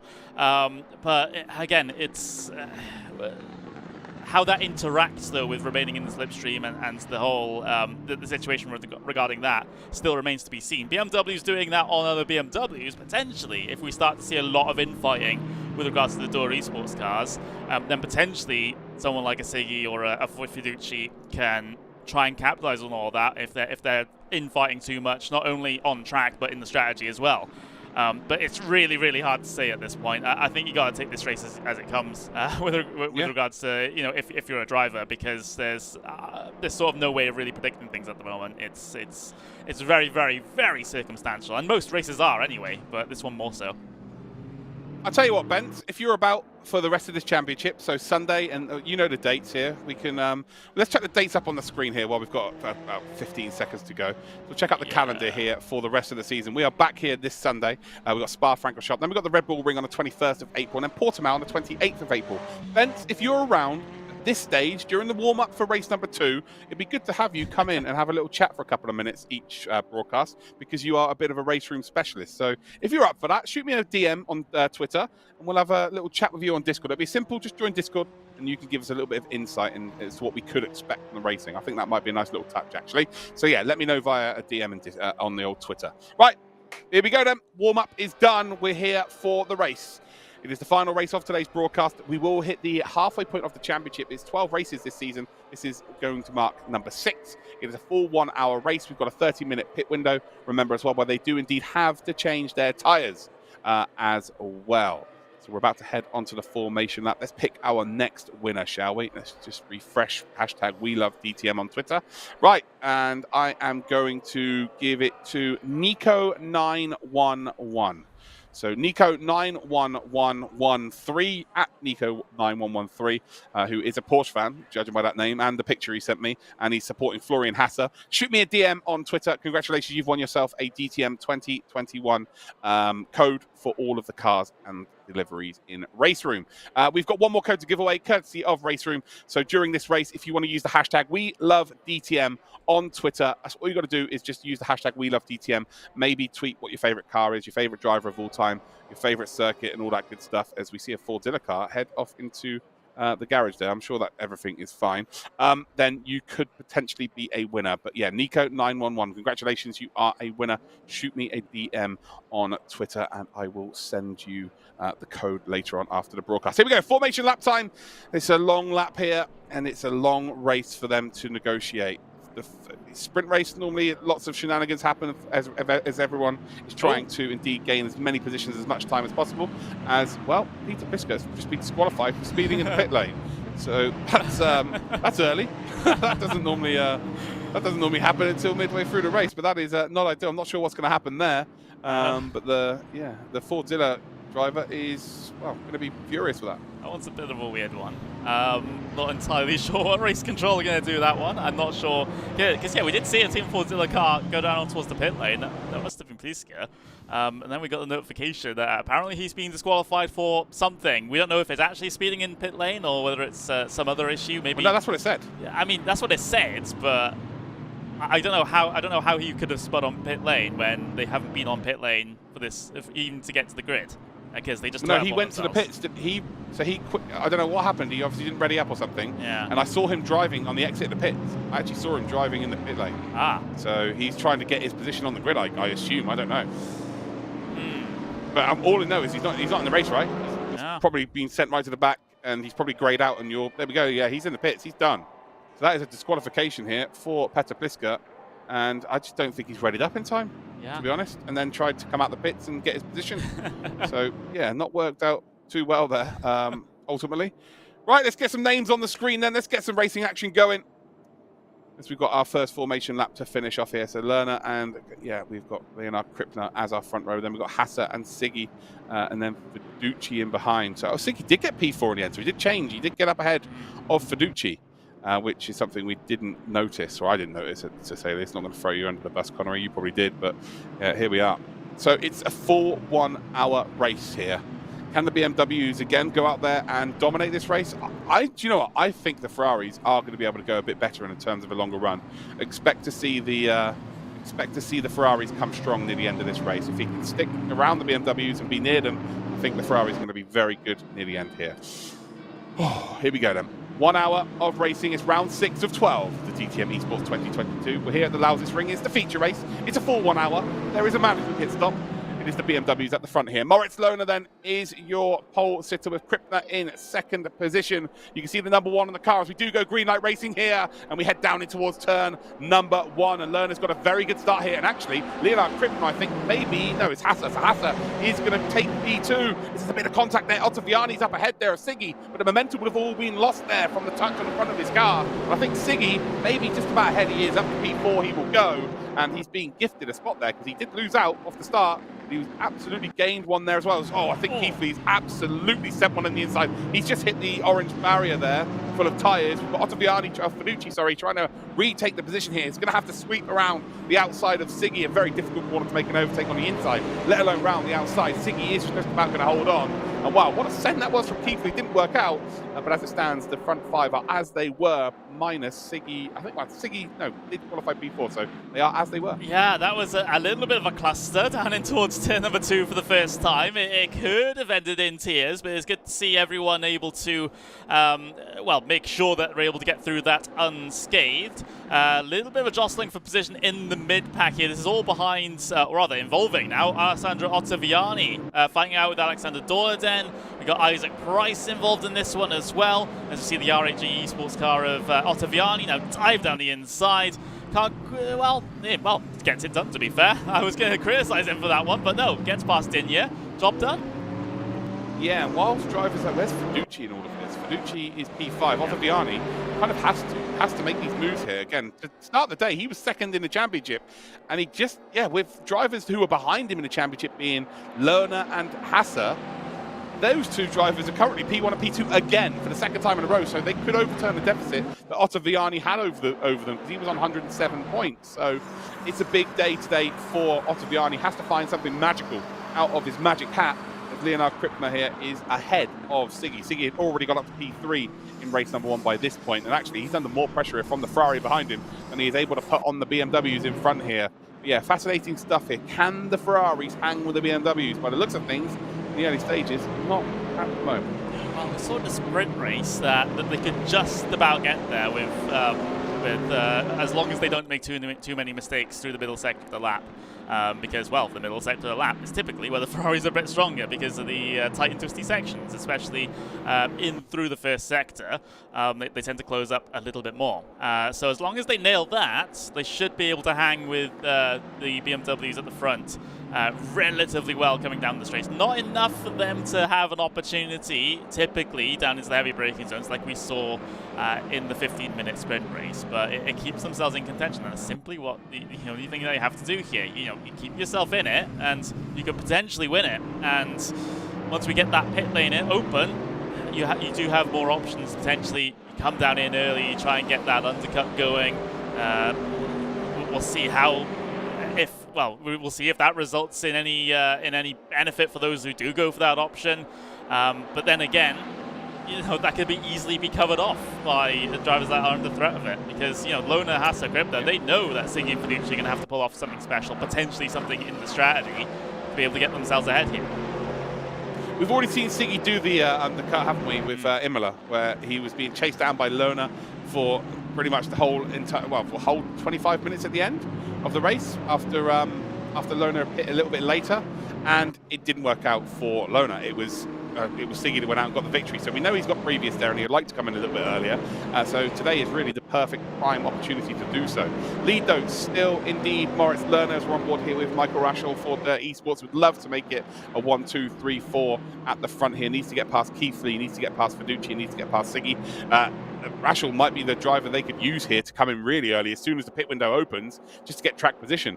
If he can gain a couple of spots by being really, really quick on another set of fresh tyres. He's being dragged along here by Keithley, but again, the AMGs just seem a little bit off the pace. Just around here specifically, they're just dropping a little bit further back here from Fiducci. Siggy, again, P4. Then got Leonard, Krippner, Hasser, and Lerner. Those all within a second of each other at the front end of front 3. But it looks like Siggy is able to hang here. The first couple of laps, maybe just taking it easy, but now starting to close in on that front 3. Yeah, again, both the Ferraris right now, both Siggy and Fiducci are, this is about as well as the first couple of laps of this race could have gone. Of course, it would have been ideal to try and get a jump on the initial start on those cars ahead, but that simply didn't happen, so you kind of have to take the next best thing and sit in behind. And now I get the feeling, at least for our leading pack, it's just going to be a whole bunch of waiting until that pit lane opens, and then we might see more developments at the front once that happens. But for now, I think they would be very comfortable running in their single file line. Someone who's not comfortable running single file at the moment, Attila Dinya, Isaac Price. They're fighting for a top 10 spot. Isaac Price just sent one down the inside there. Beautiful stuff from him. He's sporting a very lovely woolen jumper there as well. But yeah, just sent one at the inside of Dinya, and it made it stick again. Isaac Price is someone who's very similar to Alexander Dornigan. If there's an esports final, it tends to be that. Just manages to qualify for it. Maybe not having the strongest of days or strongest of championships that you would expect from someone like Isaac Price, but yeah, he's on his own. He hasn't got anyone to work with in this championship, so he's very similar to someone like Kevin Siggy. Kind of have to rely on themselves here. It might be worth finding a couple of mates in this championship to work with to get some slipstream, maybe some ex-teammates, because he has driven with some of the drivers on the grid as well, his twin brother Jack Easley being one of them. But yeah, it's just P10. Don't think that's the worst thing in the world. I think it's a really good performance in all fairness. Dinya is going to try and maybe retake the position for Vermeulen, who's currently in 12th position, needs a big performance really if they want to move up top towards the sort of higher positions in the top 10. Currently is in the top 10 before today started, but not had a great day here today. You see that very bright green TX3 livery. Then just in behind them is Alexander Dornigan, who we expect to be in these finals. Had a bit of a standout performance, I'd say, for the season in this previous race today in round number 5, in round 6, just outside that top 10. Lead though, still 1.2 seconds separating the front 3. Lerner is just stretching his legs a little bit here. Hasser in second spot. Leonard Krippner is in third. Again, you can't really rely on Krippner to just slow down Siggy, because Krippner's got his own championships that we were worried about here as well. But Fiducci now really has dropped off. So this 5-way battle is starting to become a bit of a 4-way battle. But I tell you what, I think you'll find that Jack Easley may be starting to close in on that Ferrari, and actually the gap looks a bit bigger on that camera angle. The other camera angle lied to me a little bit. But yeah, on his own now is Fiducci, and he really will be wanting to gain a few more positions than he is currently in to try and guarantee himself a top 5, because the two drivers, or two of the drivers that are behind him in the championship are currently second and third. So, yeah, not the best of days for Fiducci as it stands. Yeah, and, well, the biggest issue right now is falling off the back of Siggy. So I think the ideal situation for Fiducci would be maintain his position in that top 5 pack, but he's dropping off the back, and now potentially he might get swallowed up by the pack behind. They are a bunch of Mercedes, so therefore you would have thought that the Ferrari would hold them off relatively well, but with Fiduci's pace at the moment, it's going to be a bit of a struggle for him, if that trend continues, of course. And Keithley's got to work really hard. Yeah. He's got to work really hard here. He's got to get that slipstream off Fiduci and maybe drag him towards that front 4. I think you're going to find all of the AMGs coming early today, just because they're down on pace. They're not as quick as the Ferraris or the BMWs, but if they can maybe grab a couple of spots or maybe grab 5 seconds extra over the course of maybe a 10-lap stint, if the other drivers come in a little bit later, again, it's not all in their own hands, of course, then that's their best opportunity, right? The undercut, again, Bence said in the chat that the undercut is a genuine possibility today. They have to try at least that, otherwise it's just going to be a very long race for them. Oh, rubber runs. That's Markovic. Oh, he nearly did he nearly annoyed you there, Connery, didn't he? He thought about it. He thought about making you really angry. Markovic there. Wow, how young is Markovic, by the way? I didn't realize Markovic was that young. He looks very young indeed. Yeah, wow, okay. Again, a very, very phenomenally talented driver. Not having the best of days today, that's for sure, even in race number 1. And that looks like it might be a crabbing car as well. It's sort of driving sideways. Siggy now has isolated Krippner by the looks of things, which is perfect. I think Krippner's still just about getting a tow from the 2 cars in front. And actually, definitely is getting a tow from the 2 cars in front here. But the more pressure Siggy can put on here, the more opportunity there could be to make an overtake where the BMW in front isn't gaining that slipstream. Look at him closing up here, down towards turn number 1. And again, can you force your nose up the inside, force that BMW offline? I think the BMW's been gone offline itself, in all fairness here. Siggy, again, with a bit more of an opportunity here. That BMW is going to start to struggle the further it falls behind the front 2. And it will be pretty easy pickings, I think, for Siggy, considering how fast he is out of that final corner. I think a podium is probably the best he could be looking at, to be honest, judging by the pace of the front 2. Hasser and Lerner have been exceptionally fast all day.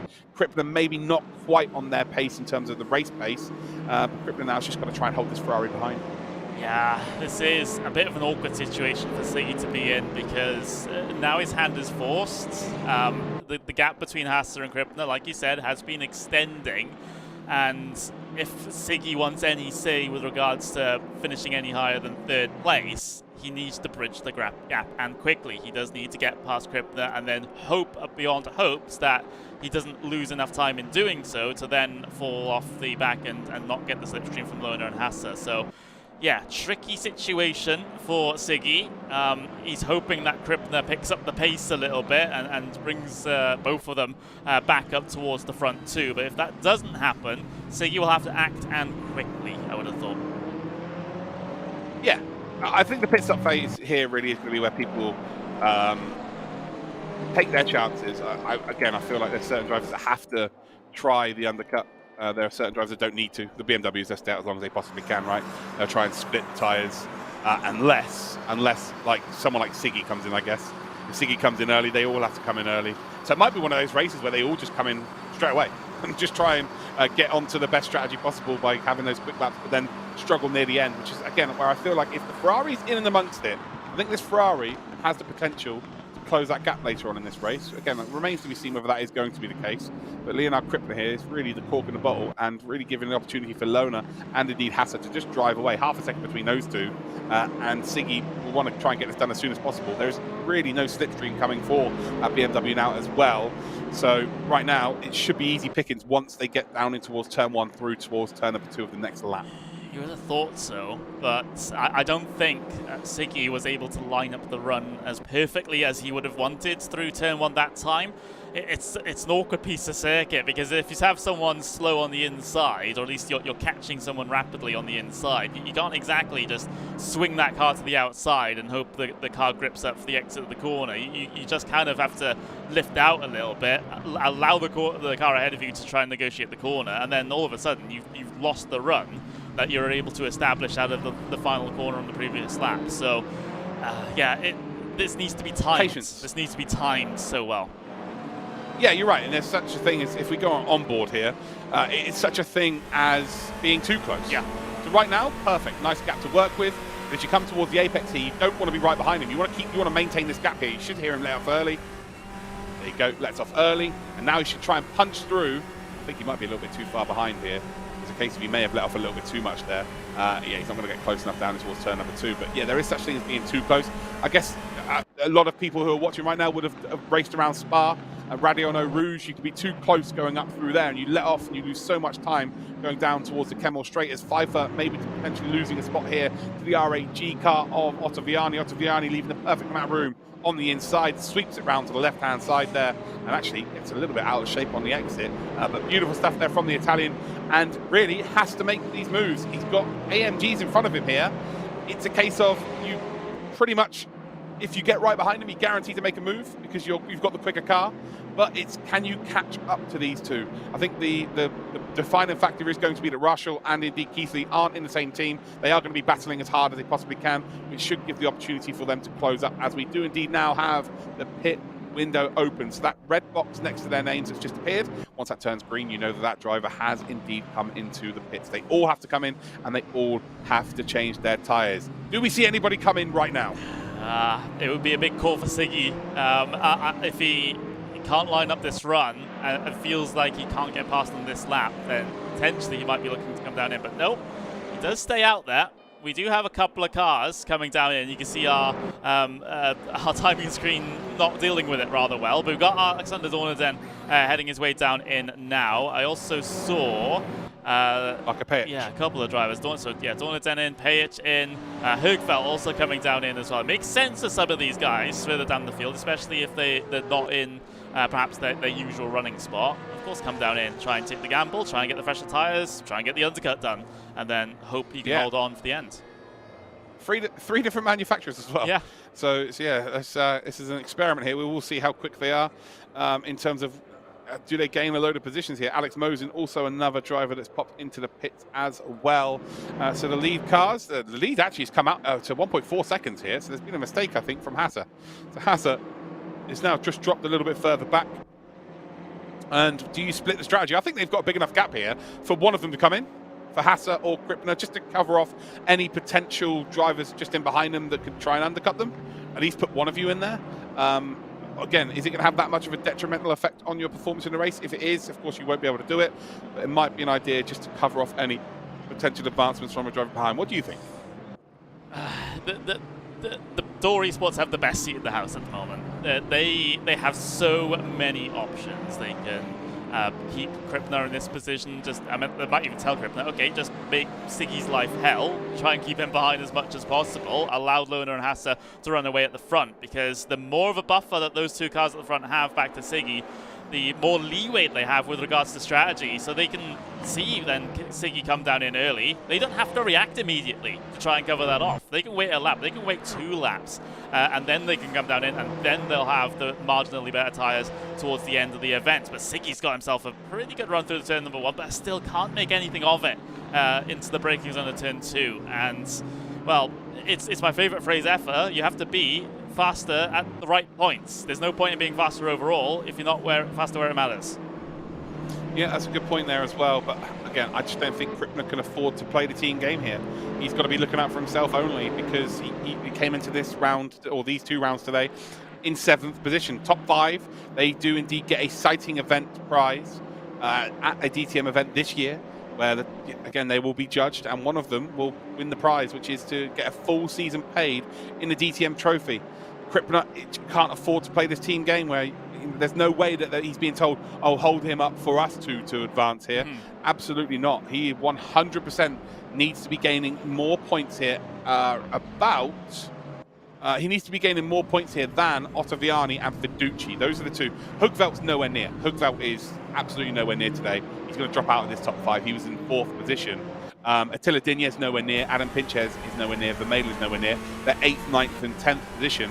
So right now, Krippner just needs to be as many positions ahead of Fiducci as possible. Fiducci is currently in P5. Here's the battle, though, for P3. And this is the first time he's going to go for it. He absolutely is. He tried to force the overlap, to force that BMW offline. And ultimately, on the entry to the corner, the BMW was offline. But could BMW punch out here and get a really nice exit down towards turn 2? It looks like he has done once again. So there's not going to be a change of position here down in towards that the harshest braking zone that we do indeed have here around the Lausitzring turn 1 oval. But again, Leonard Krippner is holding on, but look at the amount of time he's losing to the front 2. Are you losing sufficient amount of time here to try and gain track position if you're Krippner by doing the early pit stop now? Okay, you know you're going to give free air to Siggy, but Siggy hasn't got any slipstream to work with or anything like that. So it might be a case of it's worthwhile for Krippner just to bring it in, get those fresh set of tyres on, and just get some really quick lap times in? It really does depend on where his priorities are. I mean, you said that he possibly won't be playing the team game here. The team game would be stay out as long as Siggy stays out and just be in his face this entire time. However, if Krippner wants a little bit more than a P3 or a P4 today, then potentially he might have to do something over the next couple of laps in terms of trying to get the undercut done over his teammate and then try and force their hand. So, you know, it's all about, do you benefit the team, or do you try and help out the team, or do you try and help out yourself? Well, I say it's a Drivers' Championship only, therefore that is your decision made. Here we go then. Opportunity knocks once again for Kevin Siggy. Has he learned from the 3 previous attempts here as to try something a little bit different? He is very close. It's just difficult to follow through here. If anyone's ever tried IndyCar on any game or in oval, because you don't really use GT cars around oval circuits all too often, you try and follow another car on an oval circuit, it is almost impossible, especially when they've got a little bit of downforce, such as a GT3 car. The jet wash there is horrendous. So yeah, again, Siggy finding it very difficult to indeed hold that line there, although he's nearly found a gap there to work with. And Krippner now, they're just going to lose so much time to the front 2 here. This is about the third, I think, now for the race. But look how close he's able to get here. There's a long run down in towards a right-handed hairpin. It's a long-winded hairpin, and Siggy's going to have to try and sweep this around the outside here again. He's actually got to hope that Krippner just runs off the apex. He has done perfectly, and now he's going to send one up the inside, and he just loses the rear himself as well on the limit of the car, and Krippner lives to fight another day. It does. Another opportunity in towards the final sector, though, for Siggy, taking the big wide arc through, forcing Krippner to have to commit to the shallower line. You'll be a little bit slower off the corner as a result, but this has lost them about 0.6 of a second already. Maybe a little bit of a push there from Siggy. He's done it. He's in. No, it was Krippner coming down on towards the pit lane. It's an awkward pit entry here, but Krippner's made the call. Siggy stays out. Yeah, 100%. I figured that was always going to be the case here. Krippner he takes the lead of the race. Love that with the inside line pit entry. But yeah, Krippner needed to do that. He needed to I think that they were hemorrhaging time here, both of them. So it makes sense for them to split the strategy here. I reckon Siggy will respond straight away. If he's not lightningly quicker than he was previously when they were battling, he will absolutely bring the car in as well. I think he has to. So I don't think this battle's over at all right now, but Krippner has made a very, very good decision here. Should be the lead car in terms of everyone that's pitted. So yeah, he's got nothing really to worry about. Shouldn't really have to deal with any traffic here as well. As we see here, a potential move being made by Isaac Price there on Pfeiffer. Again, not Michelle Pfeiffer. But yeah, it is a brilliant stuff. It's just his favourite corner, isn't it? We're going to name it Isaac Price Corner by the end of this.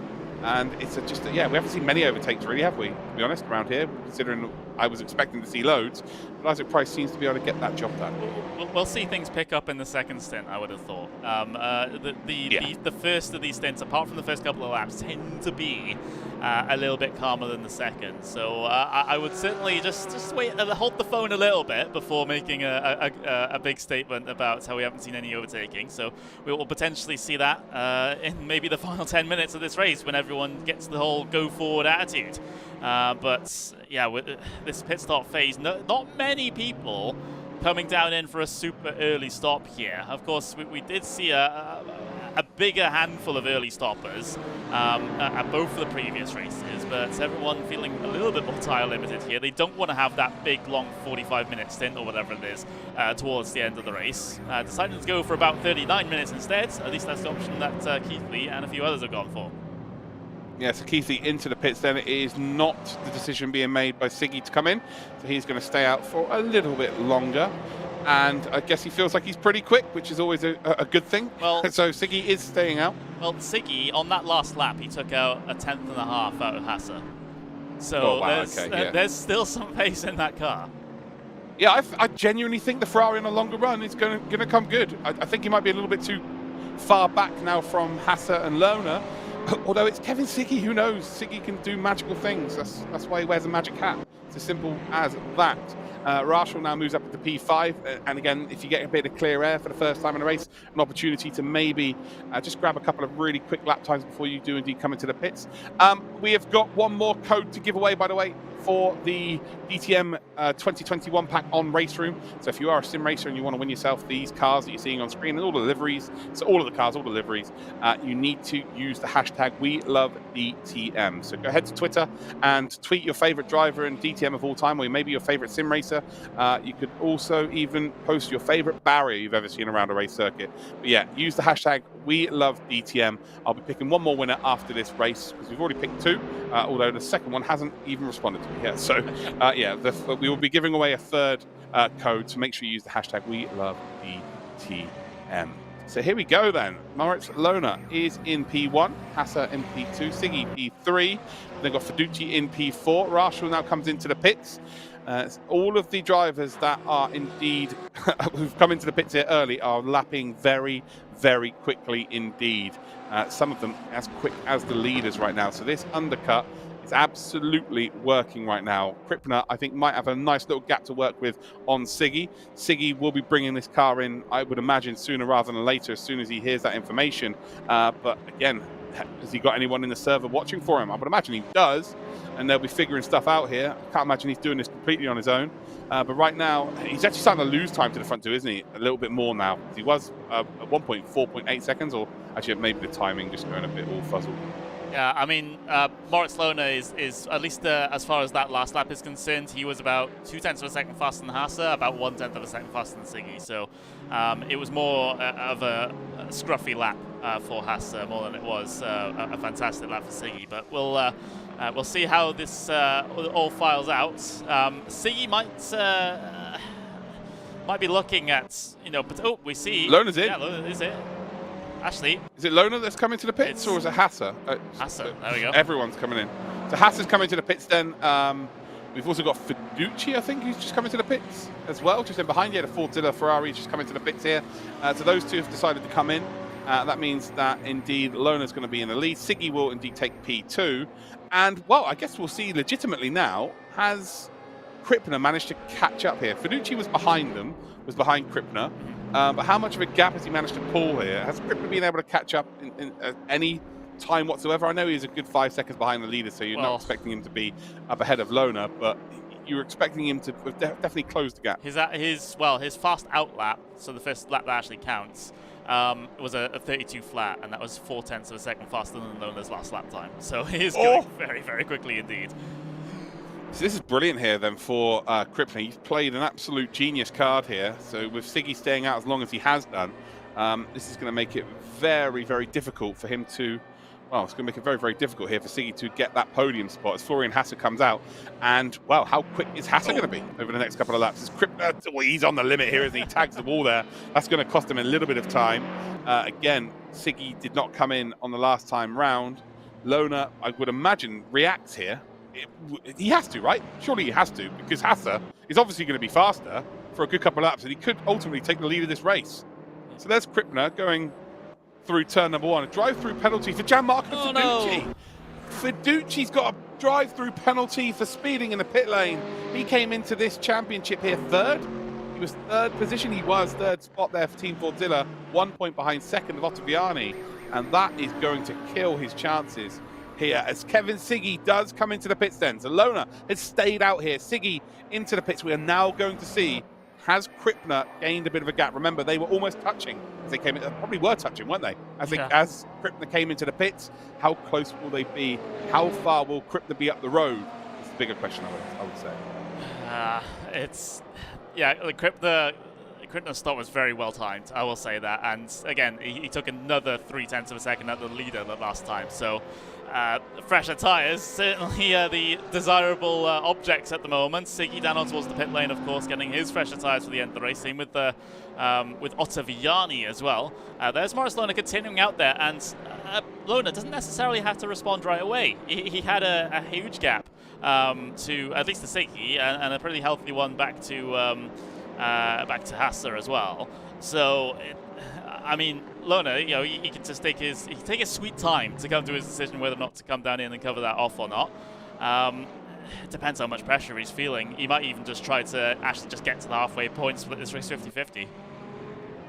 Yeah, well, I guess so. That probably makes more sense here. He had, what, 2.8 seconds to work with, maybe 3 seconds to work with. The longer he stays out, I think the more pressure he's going to be under, but he will be quick coming towards the end here. There is Kevin Siggy then, who comes out behind Hasse. And, Krippner's got him.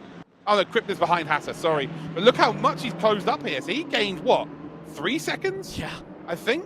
And Siggy, well, Siggy's pace just on the old tyres was quick enough for him to close that gap. I think he's probably going to catch these two up here if they start battling for position. But all of a sudden then, Krippner is battling for that second spot in this race. Potentially Kevin Siggy's going to get involved here for that battle as well. And if I'm Moritz Lerner, surely those two would be speaking to each other going, we're close on track here. Yeah. It might be worth you actually coming into the pits here and just making sure you're ahead of everybody. Although those two aren't going to be saying this specifically because they wouldn't mind him dropping behind them. I don't know what's going to go on here. Lona has to come into the pit, surely. Yeah, I think so.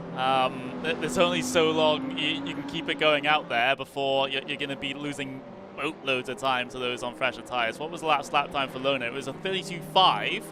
Krippner was invalid. Hasse, it was an outlap, so the only reference that we actually don't really have a reference in terms of how fast people are going back there, because Siggy is on his outlap as well.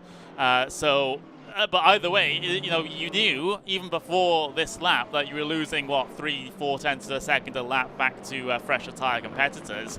You can only sustain that for so much, even when you had already a 2 or 3 second gap to the cars behind you. That's going to get gobbled up relatively quickly. So maybe even there's a little bit more pressure on Lona here. He just continue to stay out just one, well, at least one more. And we'll see. We'll see if that's a mistake or not. I think he's still fine for now, but much longer, then he's at risk of both Hasse, Krippner, and potentially Siggy in the two of both of them threatening him. I think it's a mistake. He still will probably come out in the lead here, but I feel like you've got to back your ability to just go, look, do you know what? Let's make sure I've got track position here. Let's make sure that I'm out in front of everybody, and then I just back my ability. I've already won one race today. I can win another one. Yeah. It's not going to be a problem here. Even if I did come in now, it would have been 2 minutes off of a split. So it'd be 32 minutes or a plus 1 lap, let's say. So maybe 34 minutes on one set of tyres. The guys behind you are still going to be on older tyres at that stage of the race anyway. So I think if you're Lona, you have to come in next time, at the very least here. If you don't, then you're only really, and don't get me wrong, this is good for us watching at home, you're only really putting yourself in a position where you might lose the lead. Like right now, the only way you can guarantee that position is by coming into the pits, getting that fresh rubber on, and then just running to the end. Done. Good job. Happy birthday and all that good stuff. But yeah, the longer you stay out right now, with them being half a second faster, it's the only way you can lose the lead here, apart from making a mistake. So yeah, I would bring it in if I was him. Siggy, how close is Siggy to all of this now? Is he starting to catch up here as we got a race for the exit of the pit lane? There's Jack Keithley here currently. He has pit, by the way. He's up into P8. There's Siggy. So Keithley is battling for 5th, I think, because of the Fiducci penalty. So Keithley's actually going to get a top 5 here if he sticks around where he is, which would be a massive result for him in the AMG. And I think the AMG is going to be good at Spa. So I think you're going to see that happen. And here it is. So Moritz Lerner finally does decide to come into the pits here, which... yeah, I think everybody's coming into the pits now, to be completely honest, as it stands. So now we'll see exactly how far. What was the gap? 2.8 seconds, was it, between him and Hasser? It's something like that. Going to be a little bit closer going off the pit lane, I would have thought, in this situation. Hasser, he did a 132 flat that last time. Lerner, well, he was averaging the mid 132s. So, again, half a second, well, 4/10, half a second of lap being taken out. Here's Isaac Price. We haven't seen so much of Isaac Price in this series doing his typically long first stints. I'm glad they've seen a bit of a resurgence here, as he's going to continue on and get as many laps on that set of tyres as is theoretically possible. But Moritz Lerner coming off the pit lane now, he was pretty much splitting the difference 50-50. Look how slow the pit exit is here. Yeah. So here we go. It It will feel so slow. And here we go then. He's got to get himself up to speed. Where is Florian Hasser? Where is Florian Hasser? Oh, he's going around turn 1. I think Hasser might have him here. I think Hasser, by the time they get to turn 2, it could be really close. Oh, it's not as close as I thought it was going to be. I got overexcited there.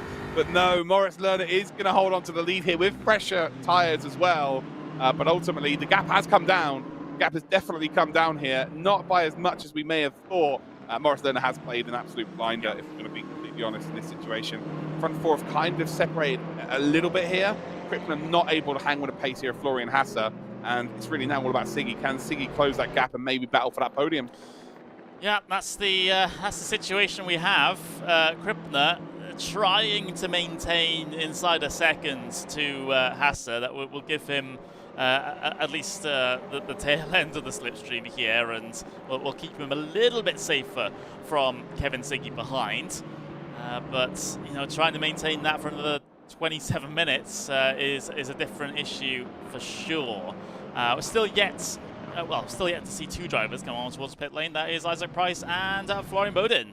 Both of those guys have not come down in just yet. Isaac Price basically just logging lead laps at the moment, and well, Bowden, he is on the pit lane now, so that means that Isaac Price will be the last man standing with regards to the pit stops here today. And well, again, like I said, it's pretty typical for Price to be pushing these stints out as far as possible. Yeah, he loves it, doesn't he? He loves having a lap lead under his belt, which, yeah, well, to be fair, throughout his career, he's used to leading from the front right at the beginning. He's that good. He's won multiple competitions that way, obviously. Pajic is having a very good second half of his race here, if I'm going to be completely honest. He's right behind Alexander Dorniden. These two are very similar in terms of their style as well. They're right in behind each other, so can Pajic potentially make a move here? Down towards turn number 2, and you can see there, Pajic forces Dorniden to go very, very defensive there with that number 69, nice BMW. And Pajic, again, not quite able to close up enough here and make that move, of course. Pajic there with his arms crossed there, serious sim racer, of course. Everybody knows that you gain half a second a lap if you cross your arms in your shot for a picture. And Marco Pajic is absolutely delivering that as it stands. But he wants that top 10. Isaac Price, where does he come out in all of this? I think he's battling for around about 8th position. He would have lost a lot of time. Dorniden has been flying since he indeed got that fresh set of rubber on his car. So I think Price may be looking to battle with those two. I think he might be in and around that kind of battle. It remains to be seen if that is the case here. But Dorniden, after changing those tyres, is absolutely flying. He's off to chase down Ottaviani. Ottaviani, of course, looking to try and get or keep into that top 5. But as it stands, yeah, Dorniden doing a very good job indeed. It's not been too shabby, has it? Able to maintain this P2 back to Pajic at the moment, despite the despite the threats. And, well, it's a little bit easier when you consider it is a BMW versus a Mercedes, but even getting rid of that point, Page, a tough driver to keep behind you.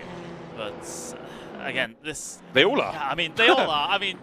that's why we're talking about it, Connery.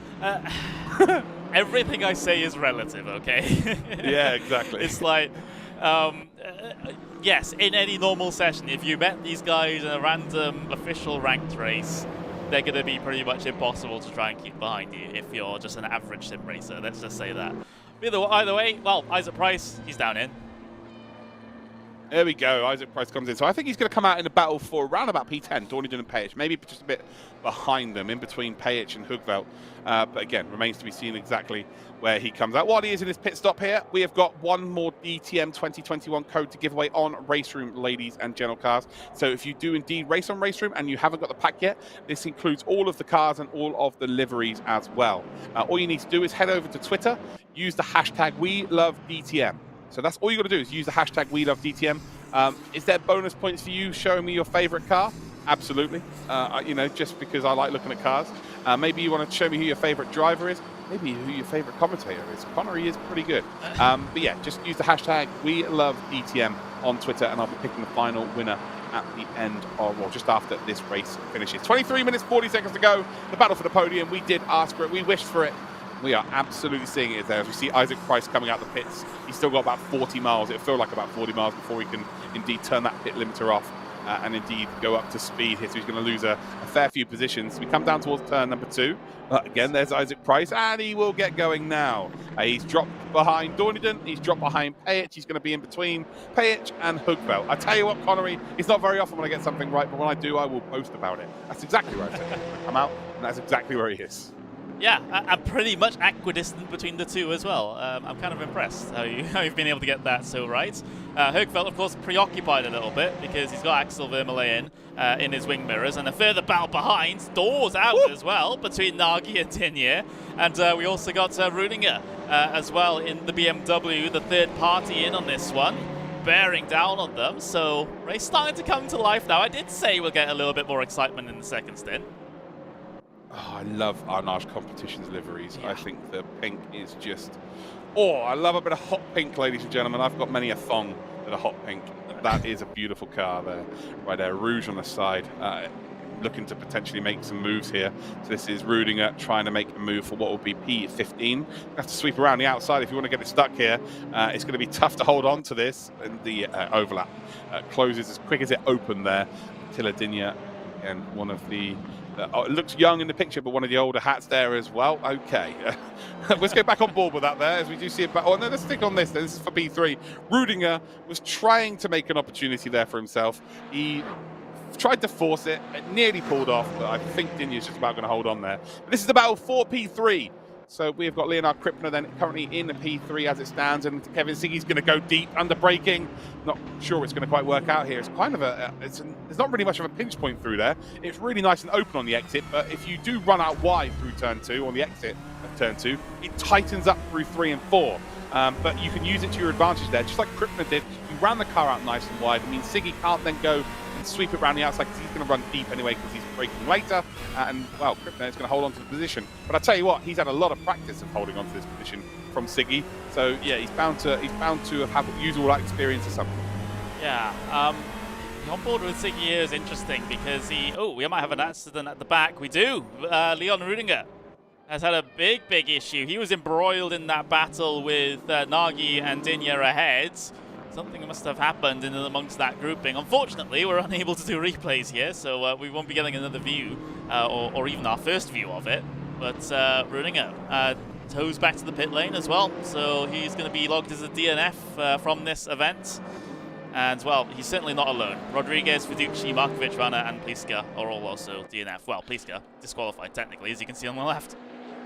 It didn't look like it was a lot. There was a lot of damage to the car there, so I think that's a silly decision. Like, P21 gets points, right? And he was currently battling for P16 or P15, so I just think you've got to stay out there, to be honest. Anyway, battle for P3. Krippner versus Siggy, part 77.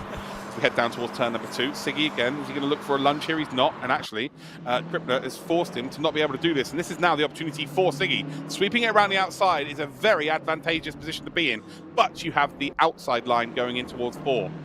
Nearly worked out there for Siggy, but look at this. Siggy now trying to force that nose up the inside of that BMW.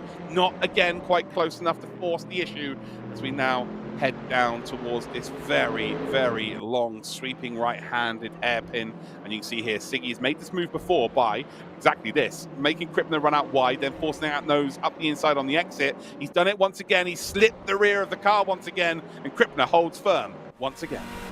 Does Siggy trying to pull out every single trick in the book. Another defensive line being taken by Krippner. Siggy might be able to find the line up underneath, but unsuccessful this time around. This is a lot of pressure piling onto the back of Krippner as Siggy tries to get himself a good run into this final sector. This is where the Ferrari is so strong, especially on the fresher tyres that Siggy has compared to Krippner. Look at him, he's all over the back of him, and he's got a monster of a run coming out of the final corner. Superb run here around that final corner. He absolutely sized up his opportunity with a mere couple of corners to go here. But a BMW with that poke in a straight line. There's no slipstream to work with here for Siggy. But indeed, the BMW is going to be offline. A little bit of contact as they come then through turn number 1. And now the BMW has to get a punchy exit here. They have to let off the gas ever so slightly through there, which means the BMW should be able to fight back here. Siggy is going to go defensive really, really early here.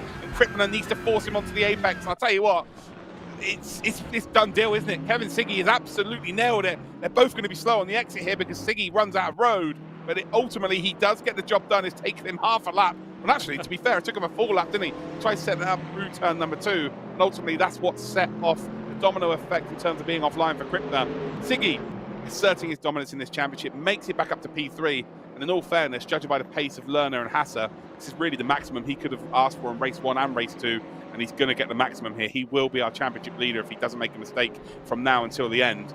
This is a championship. This is a champion's drive this week for Siggy. With only 3 days left to go before the next round at Spa, he is looking absolutely golden. He's in top form. Yeah, and we haven't really talked all that much about the short time frame between now and the next round. There's only 3 days for you to, well, a bit less than that if you're talking in terms of hours, for you to try and prepare for the next race. Of course, it is Spa-Francorchamps, which every sim racer knows like the back of their hands. Even I know how to get around there relatively quickly, which cannot be said for any other circuit. So I guess that works in their favor, given that it's such a popular circuit. But you know, such a tiny amount of time to try and prepare for those races. Remember, these guys usually have about 2 weeks to try and prepare for the next event. So we'll have to see how that changes things with the limited preparation time. Yeah, 100%. That's going to make things very interesting this Sunday. So again, if you didn't know, for the first time, we're going to be heading to a couple of rounds on a Sunday. So this Sunday evening, same time as usual, so 6 p.m. BST, as we see a battle here. Alexander Dorniden then with a lot of pressure behind him, with Marco Payet. It's going to be 3 wide in towards turn number 2. Isaac Price would love to sweep around both of them here. Dorniden gets, well, caught there on the bonnet of Payet. They used to be teammates as well at Veloce, and Isaac Price then forces Dorniden onto the curb, which means Dorniden's not going to be able to get the power down. Oh, Isaac Price, roll back the years. It's a double move here then for Price. He moves from 11th to 9th. Connery, that was delicious. That was incredible. That was awesome there. Just perfect positioning from Isaac Price. Perfect line through that chicane. You have such limited space when you're 3 wide through there. You don't know what those 2 cars on the inside are going to do. Oh, Dorniden, big moment up over the curb there, kicking up a whole bunch of dirt. Now coming under threat from Payet into the next corner, but very, very well played there from Isaac Price. It relies on a certain amount of trust on those 2 cars on the inside not to wash up into your line when they're going 3 wide. Oh, Dorniden just gets completely mugged by Payet there, but he's able to respond and get back past.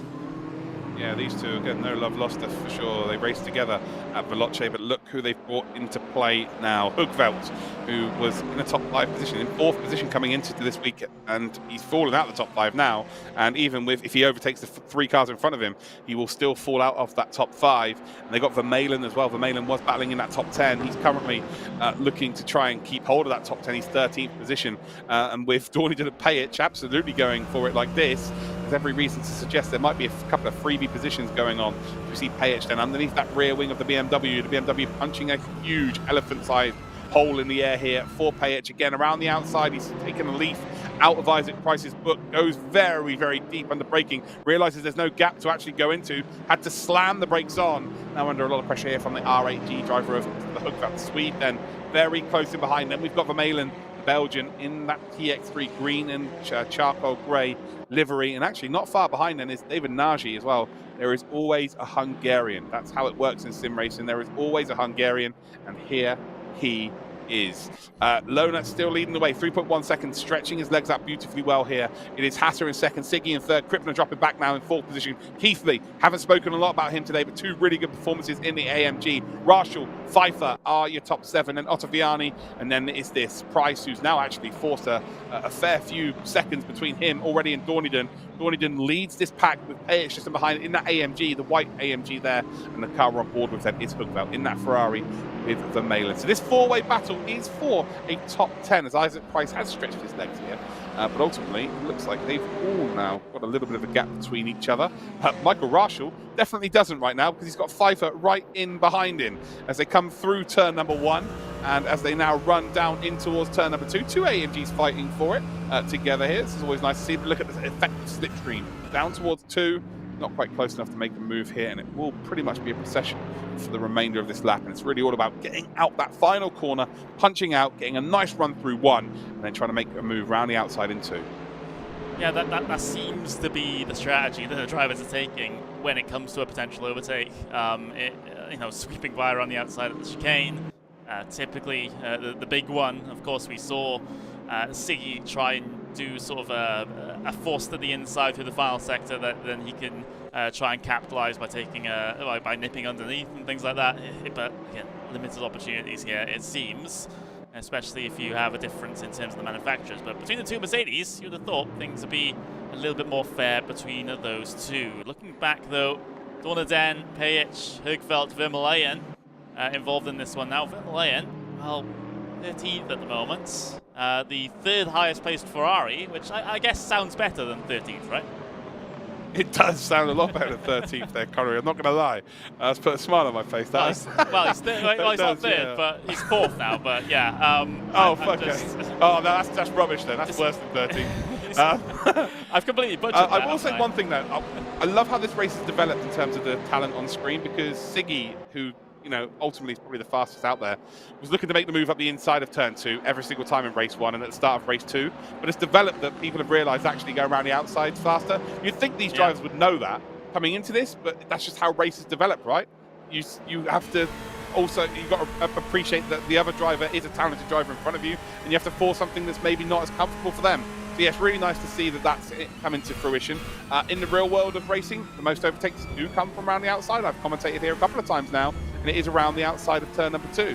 So yeah, it's quite common, but the sim racers kind of figured it out a little bit later as they were all trying to run it up the inside. And you see here, Vermeulen got really close there to Hoogveld, and ultimately wasn't able to take full advantage. Now dropped back a little bit further.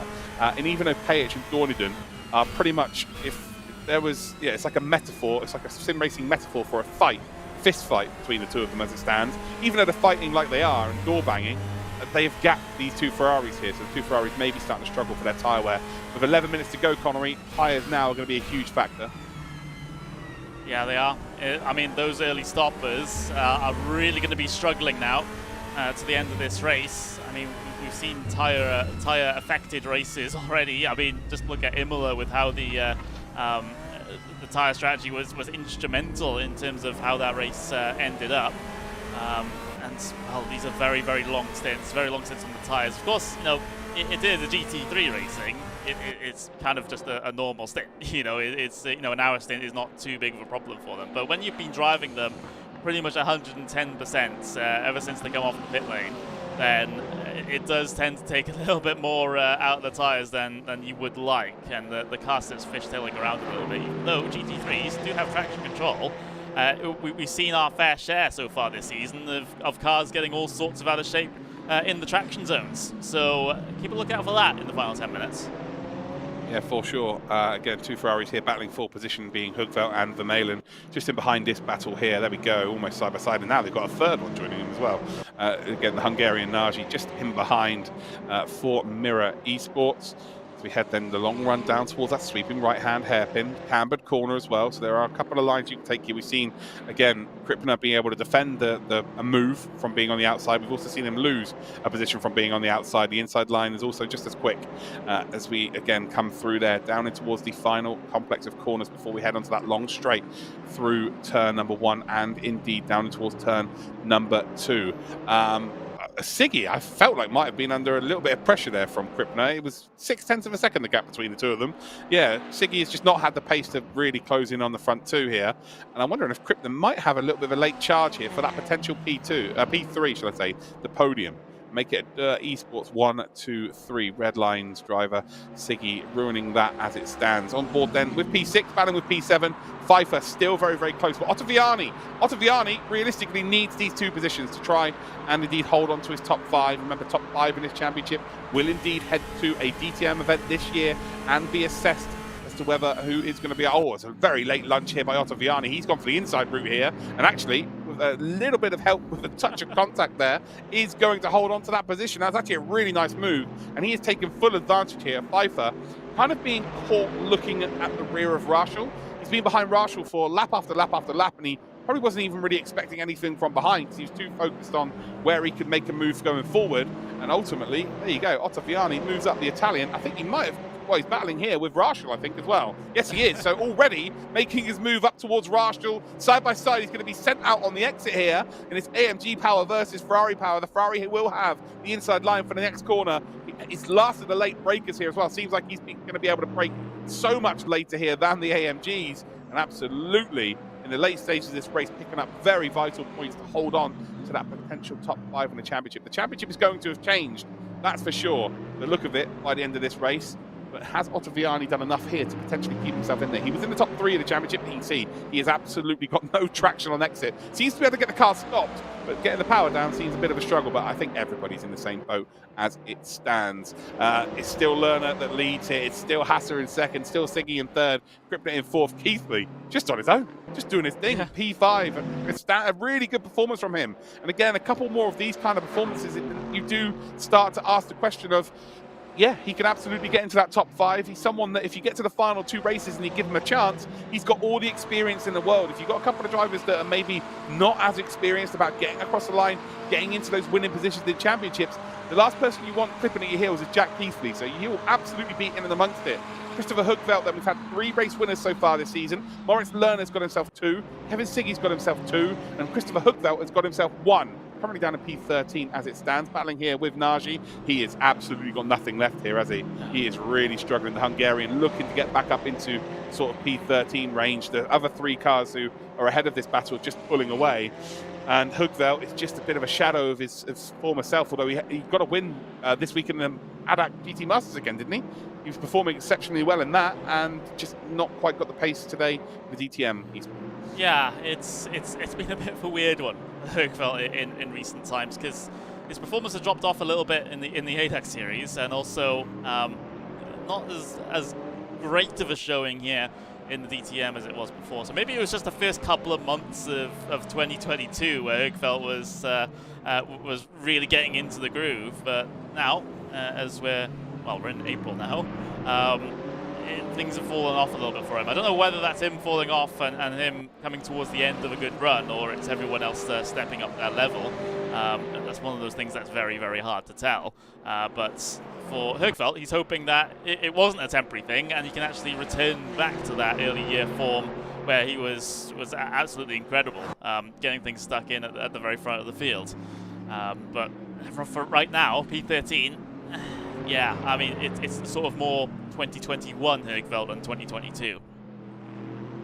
Yeah, it's a bit of a shame. But again, he's still showing flashes of brilliance. To have a win with this unbelievable grid is exceptional in itself. So, yeah, absolutely not saying that he's done and dusted this year for sure. But again, today's just been a bit of a drop-off in performance considering what we were seeing from him last time out a couple of weeks ago at the RaceRoom. And just really, he was trying his level best now to hold on to P13. As we see Alessandro Ottaviani, nice bit of a gap to work with here. Could he potentially catch up to Jack Keithley? Is Keithley going to lose enough time? It's like 4 seconds in what will be around about 4 laps, I think. Maybe even 5 laps, actually, by the time they cross. No, it will be 4 laps, I think. It's going to be very, very difficult for Ottaviani to grab any extra positions, I would say. I think it's pretty set, our final positions, unless there's a mistake. We saw actually last week from our championship leader, Siggy, who is arguably one of the best sim racers in the world at anything he touches. He was capable of making a mistake in race 1 last week, cost himself a race victory, which actually handed it to Hugveld, didn't it? So, yeah, we may still see a mistake from these drivers, but as it stands, it's still Lerner, Hasser, Siggy, Krippner and Keithley as your top 5. And Ottaviani here, I think this is a really good performance considering they're qualifying down in P12. Was Ottaviani P12? Could have been P10. It was a double-figure number to gain those positions. You know, you're under pressure to keep hold of that top 5. I think that's a very, very good performance. And I think if he does manage to get top 5, he'll be looking at this week thinking, yeah, do you know what? Damage limitation. I did well that week to really push myself towards that top 5 and those prizes. Yeah, it's always a tough one. There's damage limitation. There's now an element of damage limitation coming into today, I think, for Alessandro Ottaviani, especially with that poor Q2 performance. Well, he was given a task. He's done the task pretty well, like you said, up into P6. So, again, I don't think he can get any more than that. That's 3.5 seconds back to further forward to Keithley at the moment. So it looks like, if anything, he's probably going to remain there as long as Rachel and Pfeiffer stay about 0.3 of a second behind. We still got this close battle, though, between Hugveld and Nagy, which has been raging on for a little while now. Hugveld, of course, he's on his own sort of damage limitation strategy for this race, as he hasn't been on the ball whatsoever. And, you know, another place lost to Nagy, potentially, would just be another nail in the coffin with regards to the points order. I think coming into this, he was 4th place, 101 points, not all that far behind Ottaviani and Fiducci. Yeah, this is kind of a race to forget for him. Yeah, coming into this week, Kevin Siggy led with 53-point advantage over Ottaviani. Fiducci was in 3rd position. Fiducci's a DNF here. It's going to be 0 points for this race. And the first race, I can't remember where he finished actually in the first race. Moritz Lerner was 5th in the championship. He was behind Hugveld, who was 4th. But Moritz Lerner is going to, by the looks of things, get a double win here today, which is huge. It's going to close the gap, not to Siggy, but I think he will take P2 in the championship after today. Actually, it'd be quite easy, as well as Vermeulen here making a move potentially on Dorniden. Dorniden, wow, not leaving enough room. I think if that's looked at, that will be an absolute slam dunk penalty for Dorniden. He did not leave him any room, and now Payet is doing exactly the same. Poor Vermeulen here is being used like a beach ball here. That's not fair at all. So I think Dorniden, I know these drivers are on the limit of their tyres, but I think that's I think that's a little bit naughty from both of those drivers. I think Payet less so, because I don't think there's much choice he had in the matter. But yeah, Vermeulen's going to have every reason to be a little bit annoyed with that. But yeah, Siggy came in with a 53-point advantage over Ottaviani and Fiducci. Fiducci was 1 point behind Ottaviani. So with Fiducci not having a race finish in this race, it's going to kill his chances of a top 5, really. Hugveld was P4. He's not had a good day today. The big surprise is Florian Hasser, who's currently 6th position. He's going to get a double second today. So I think he's actually going to move up to 3rd in the championship. And Moritz Lerner, I think, is going to take 2nd spot. They will close the gap to Siggy ever so slightly. I still think it's going to be a good 55-point advantage for Siggy going into the second half of this season. So Siggy's in a great spot, but Lerner and Hasser have just genuinely put themselves in a good spot. I think Krippner's going to move up into a top 5 as well. So I think Krippner might be 5th position. I think it's going to be Fiducci and Hugveld are going to drop out. Again, we will get the points for you at the end of this broadcast, I would like to think. But yeah, looking very, very interesting indeed. As Axel Vermeulen then is going to try and retake the position down towards turn number 2. The outside line is the favoured line of course, but he's actually... Oh, that's... Oh, dear. Oh, dear. That's when you try to look really clever and try and do a fake move and you absolutely bottle it and you just chuck someone off the circuit. That was interesting there. You can see what he was trying to do. He was trying to be clever. He was trying to be driver of the year. And ultimately, he's ended up being 0 of the year. That was not... That was embarrassing, I will say. Page is continuing out there. trying to keep things going. Vermeulen, you know, he's still P13, but albeit a very damaged Ferrari as well. That is not how you would wanted that to end. Not what, and either of those drivers would have wanted it to end. Not how we would have wanted it to end either. We were looking at a pretty good battle there. Yeah, that is just very, very unfortunate. Big incident as well. Huge impact with the barrier. I mean, that would have been pretty much the end of the race if that happened in the real world and we had red flags and things like that. But we do not. And we've got 30 seconds to go at the moment. There's Moritz Lohner. He's been, well, really alone at the end, at the front of this field, at least for the vast majority of the second half of this event. He's got a 6-second advantage back to Florian Hasse, and this is the final lap. I saw Tim Heinemann get absolutely cleaned out of that corner in real life. And do you know what? I forgot that I was a real-life commentator at that point. So because I've been doing sim racing for so long, I just assumed it's sim racing. So instantly I'm like, oh my God, that's unbelievable.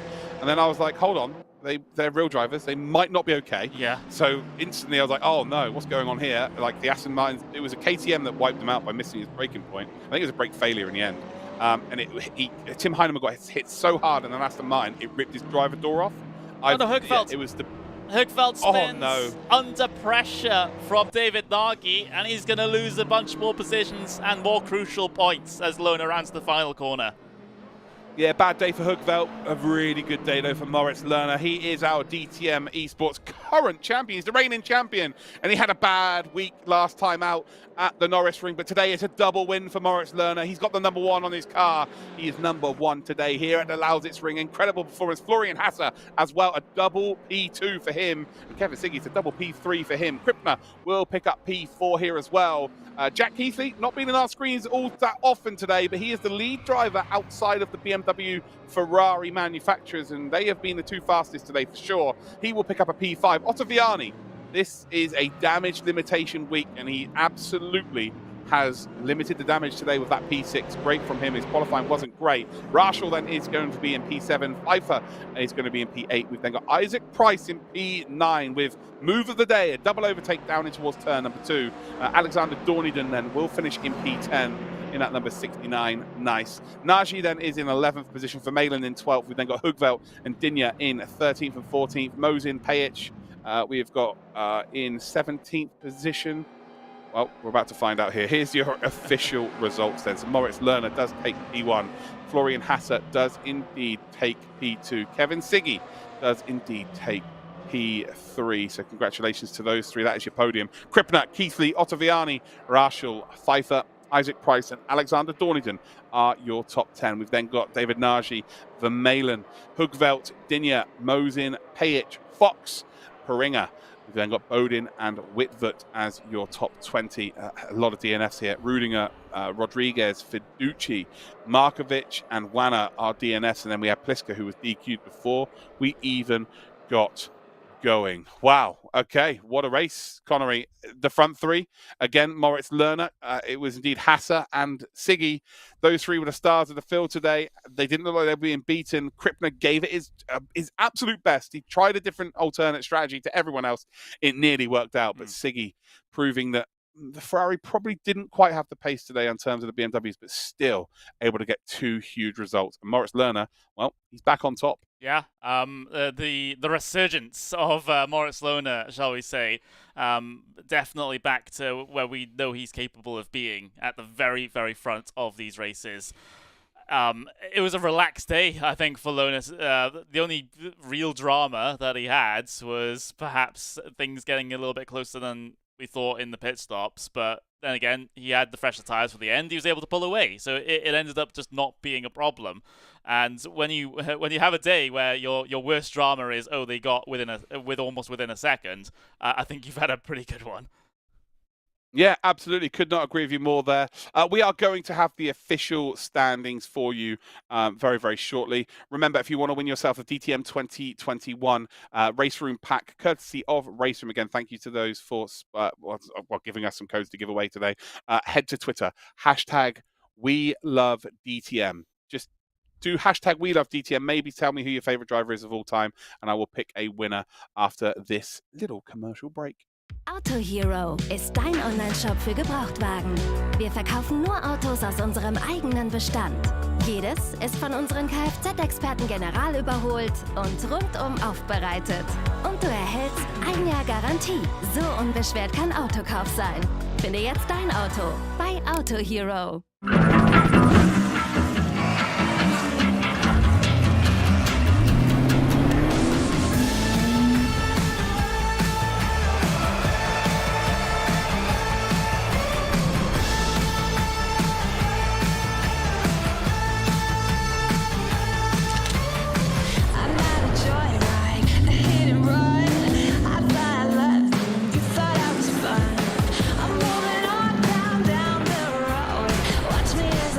Watch me as I go. Should I look both ways before you cross me, babe?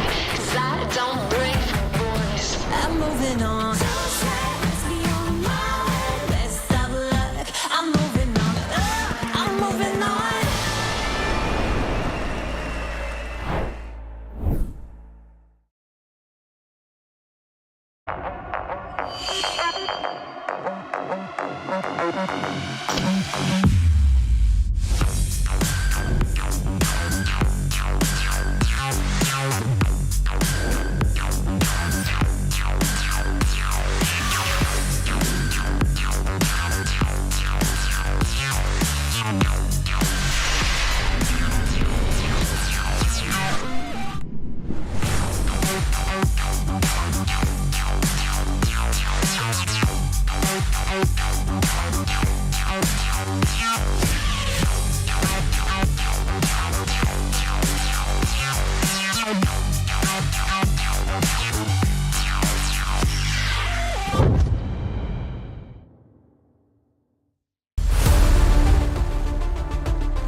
Welcome back then, ladies and gentle cars. Here is the calendar for the rest of the season. We are just about to show you what the results are for today, or the championship standing, should I say.